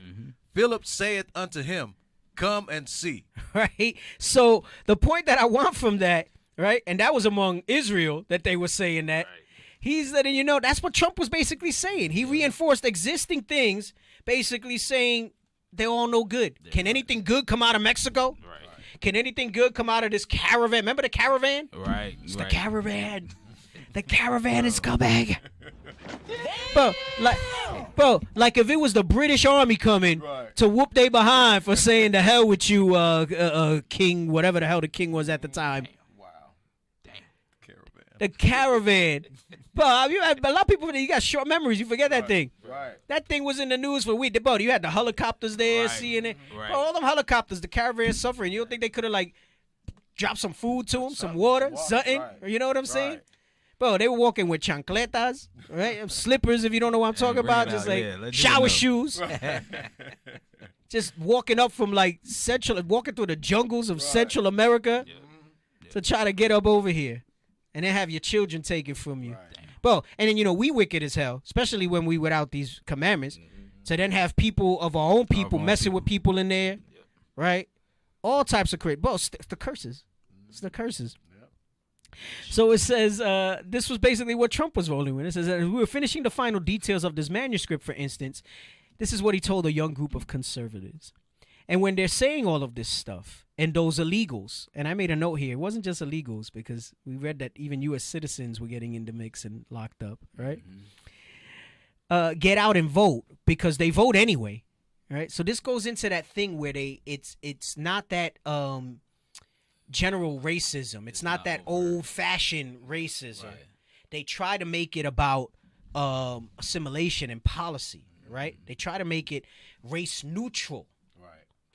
But in their attempts to make it race neutral, we know that they're applying those stereotypes, those proverbs, those astonishments that you read in Deuteronomy 20:37. More crafty every time they do. Yes. So it says, and then those illegals get out and vote because they vote anyway. Don't kid yourself. Those numbers in California and numerous other states, they're rigged. They've got people voting that shouldn't be voting. They vote many times, not just twice, not just 3 times. It's like a circle. They come back and they put on a new hat on. They come back, they put a new shirt on. And in many cases, they don't even do that. You know what's going on. It's a rigged deal. And now they can say it's not, even though he mentions the illegals, even though he goes on and on about Latinos, he thinks he's being neutral by making it about illegal voting. And that ain't even the case, man, because a lot of them that come over here, man, they just too busy on the farm or working in the kitchen or whatever construction job they got on the low. Yeah, right? Whatever nanny job they got, housekeeping, scrubbing floors and things like. I'm not saying they all come that way, but when you're legal, you gotta find different. Oh, they're voting, really? Right. So, in one breath, they try to say no, it's not about their race, but in the other, they're not saying white people do that, and they do. Yeah, they do. Legal citizens do that type of stuff. All right. So it says these type of cues lead us to conclude that we needed a fuller, richer exploration. All right. So I want to skip that.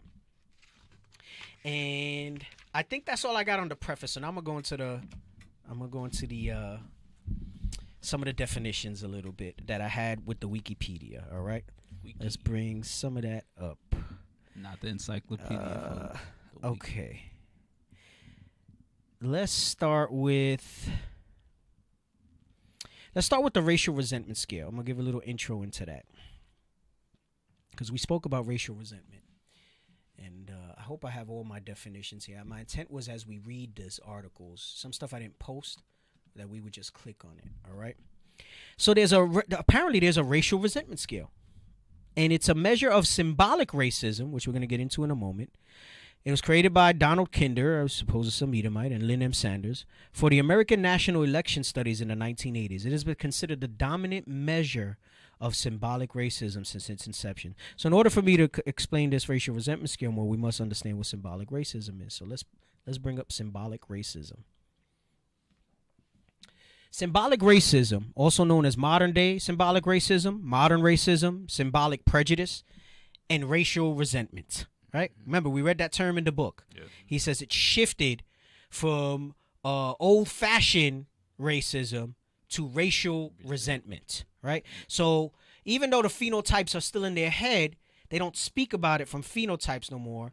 Now they try to deal with the characterizations that they've given us. All right? It's a coherent belief system. And you know what's so heavy? I glazed over that when we read it about belief systems in the book. When it becomes a belief system, that's something that's ingrained in you. It's not a thought process. It's not, another way to say that's like an ideology, right? This is why, like, Muslims, they're not afraid of death, the radical ones, right? Because their ideology, it's so ingrained in them. Because you would say, damn, how would a man run up on somebody and blow himself up just to kill some people? Because it was so ingrained in them, they believe that. I mean, listen, we know that Islam is basically a copy off of the Bible, but they got some faith in that thing, man. Yeah, some people in Israel have a measure. I'm not saying to kill themselves and be terroristic, not by any measure. Our warfare is spiritual. But the level of belief you have to do something like that, the conviction that you have, right? Just like Christ said for us, if you have faith of a mustard seed, you can move a mountain. And a mustard seed being small, I did a whole class on this.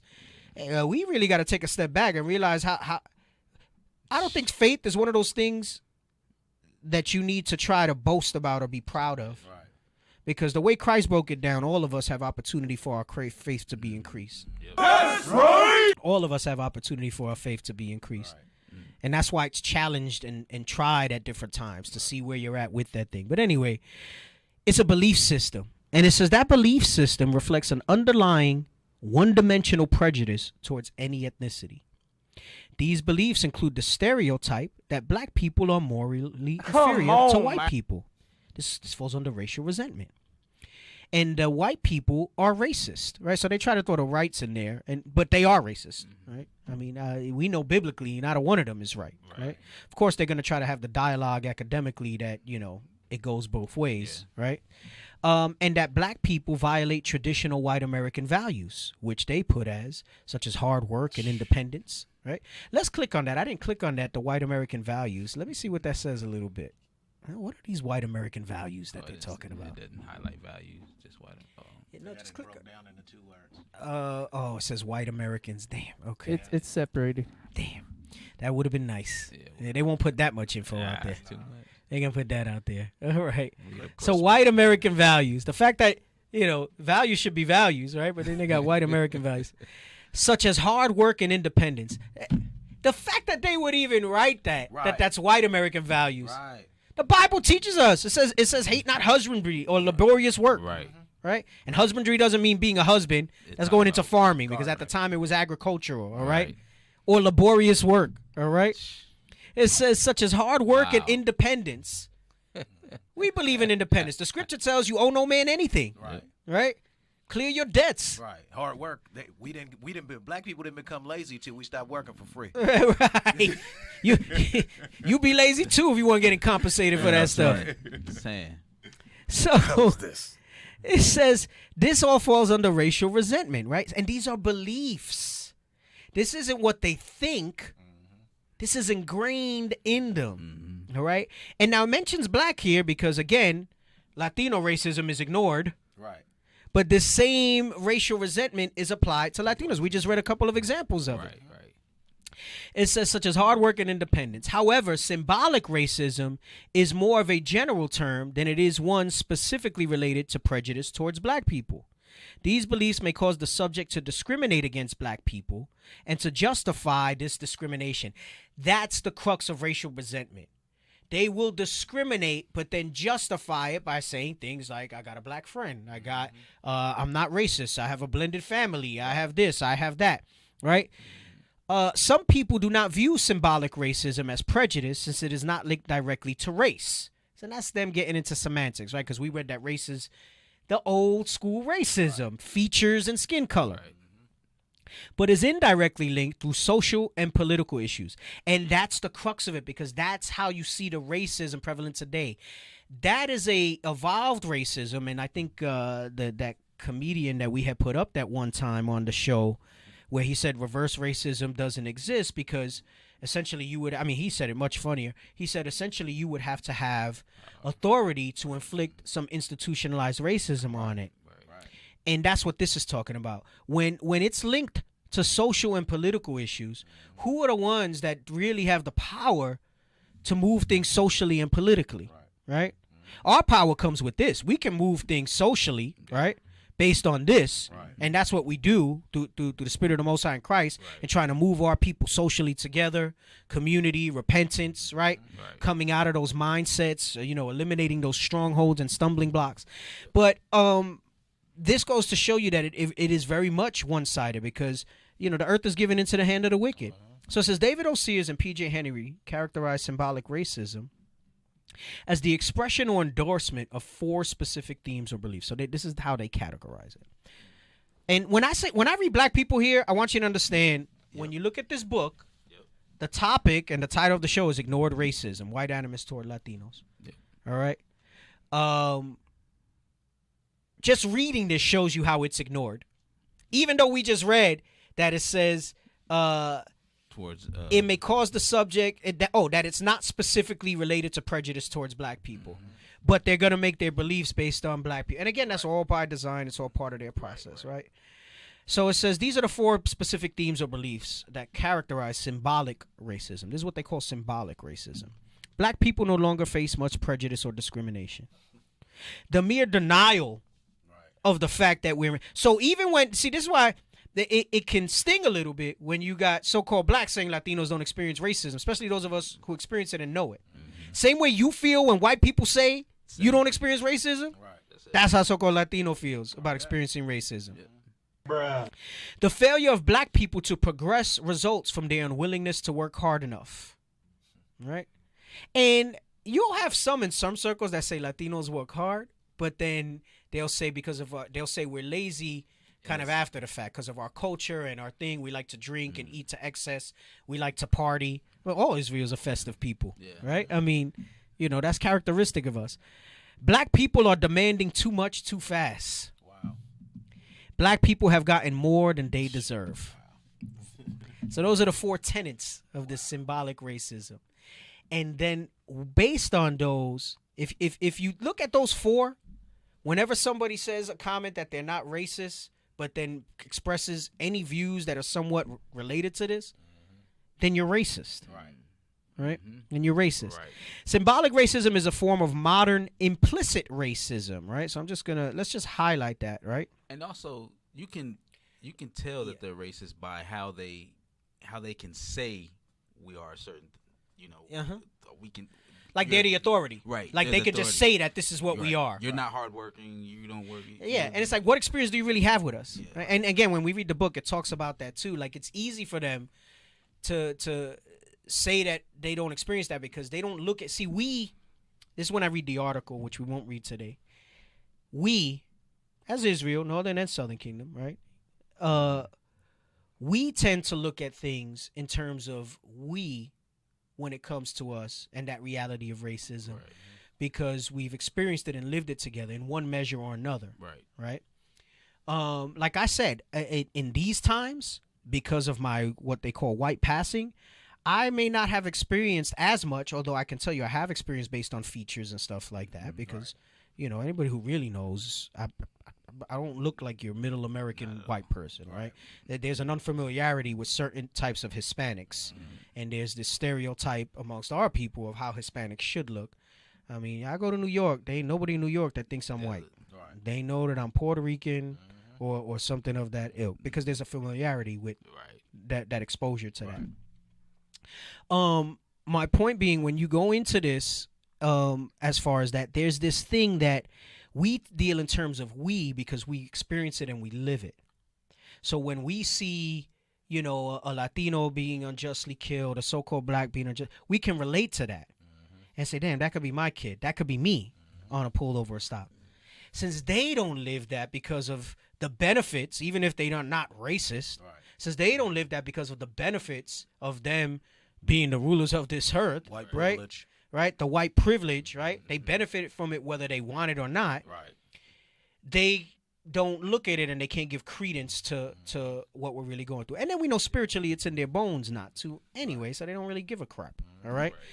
So what's this say here? I'm curious. Implicit racism. So it's also called aversive racism. It's a theory proposed by these people according to which negative evaluations of racial ethnic minorities are realized by a persistent avoidance of interaction. So that's exactly what we just spoke about. Okay, good. With other racial and ethnic groups. So basically, they don't have the exposure, they don't have the experience in that outside of what they see in the media and what they learned growing up and what they heard from their parents, right? Of the white talk that their parents had with them, right? Versus the black or Hispanic talk we have to have with our children and how it's different and things like that. And in some way, shape, or form, I haven't had it as a full-length talk. I've been having to have that conversation with my daughter lately because she's starting to see stuff, and I have to tell her, hey, you have to understand there's people out there that they're not going to like you just because, I said, you're an Israelite. I said, but, what they're going to know you as is a Puerto Rican or a Hispanic, and, they're going to see those sort of things. I said, and just based on that, then she's like, why? I said, because that's what's in them. There's not much I can tell you. That's just the way it is. That's the way their parents raise them. And I have to make that distinction that, you can be school friends with them, but, sometimes the white parents be coming up and, hey, she's having this and, we're having a little gathering. And I'm like, yeah, okay. Party. Yeah. It might not even be that. They'll be like, yeah, the girls want to have a little gathering. And like, yeah, no. And I got to explain that stuff. So it says symbolic racism is a form of modern implicit racism. It is more subtle and indirect than more overt forms of racism, which is that old school skin feature phenotype stuff. The example he gives here is such as Jim Crow laws, right? That's overt racism, right? Or black codes, right? And stuff like that. I mentioned the no Negroes, no Latinos, no dogs, no blacks. All right?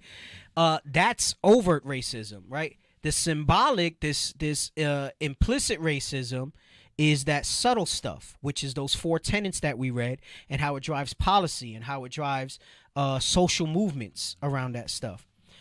As symbolic racism develops through socialization, and we've spoken about socialization. Let's just read that real quick, highlight it.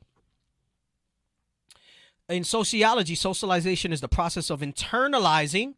So when you internalize something, I mentioned the movie Inception, it becomes a belief, the norms and ideologies of society. So those white American values, the white rulership, everything being seen through white people's lens, right? They want to be everybody. They are everybody, right?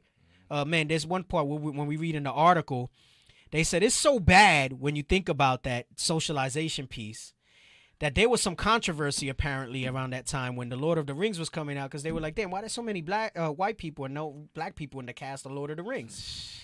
And they were saying they wanted it to be historically accurate. Do you get that Lord of the Rings is a fictional book? Right, right. There was never a Middle Earth. There's no Gandalf. There's no Frodo. No Shire. There's no hobbits and shires. It's like Santa Claus. Their defense for not diversifying the cast was they wanted it to be historically accurate. Wow. The writer of the article, when we read the article, Lord's will, next time we jump on this topic, says even in fake shit, they want it to be white. Right. So that's socialization in a nutshell. We don't got to read the rest of that. Right. And we went over that a little bit on the show. I think we did it on the Saturday shows. Officer Shai was asking me to bring it back out. I got my sociology textbook, and we go into the different agents of socialization. So now that we have like the larger platform, you know, 'cause Saturday's obviously a little lower viewership, but if we have the larger platform, I gotta run that back at some point. That's crazy. And see how we socialized and stuff like that. So that's just like that clip of what's her name? Talked about Santa Claus and Jesus. Yeah, Megyn Kelly. Megyn Kelly, yeah. And we went out there and blasted Fox, the Fox News building and stuff like that. And we knew she wasn't gonna be up there on a freaking Saturday. We went over there because we wanted to take advantage of that. It was a hot topic at the time, and you know we used it for the social media and stuff like that. Hey, and a lot of people, that video is like one of the more popular videos, like IUIC has done, where we go out there and we talk about that stuff. So it says, so symbolic racism develops through socialization, meaning because of the norms of society, policy, social movements, it's picked up. And it's even picked up by some of our own people. Right. And its processes occur without conscious awareness. That's the danger of socialization. And they do that through church, the school system, social media, the media, news, literature. Like, that's all the different agents of socialization. Yep. An individual with symbolically racist beliefs may genuinely oppose racism and believe they are not racist. Symbolic racism is perhaps the most prevalent contemporary, meaning modern form of racism. The concept of symbolic racism has been criticized for being inconsistent in measurement and concept over time. Those are the same people who basically say they're not racist. Yep. New experiments also provide evidence that responses do not differ when groups other than African Americans are referenced. So that's their way of acknowledging the ignored racism, the white animus toward Latinos. That it does not, the racism doesn't change. Right. All right? But we're going to read later. I'm going to show you. They talk about Italian immigrants. They talk about Irish immigrants. They even talk about Japanese immigrants. Oh, bring it out. And their rationale as to why they don't feel the way about them.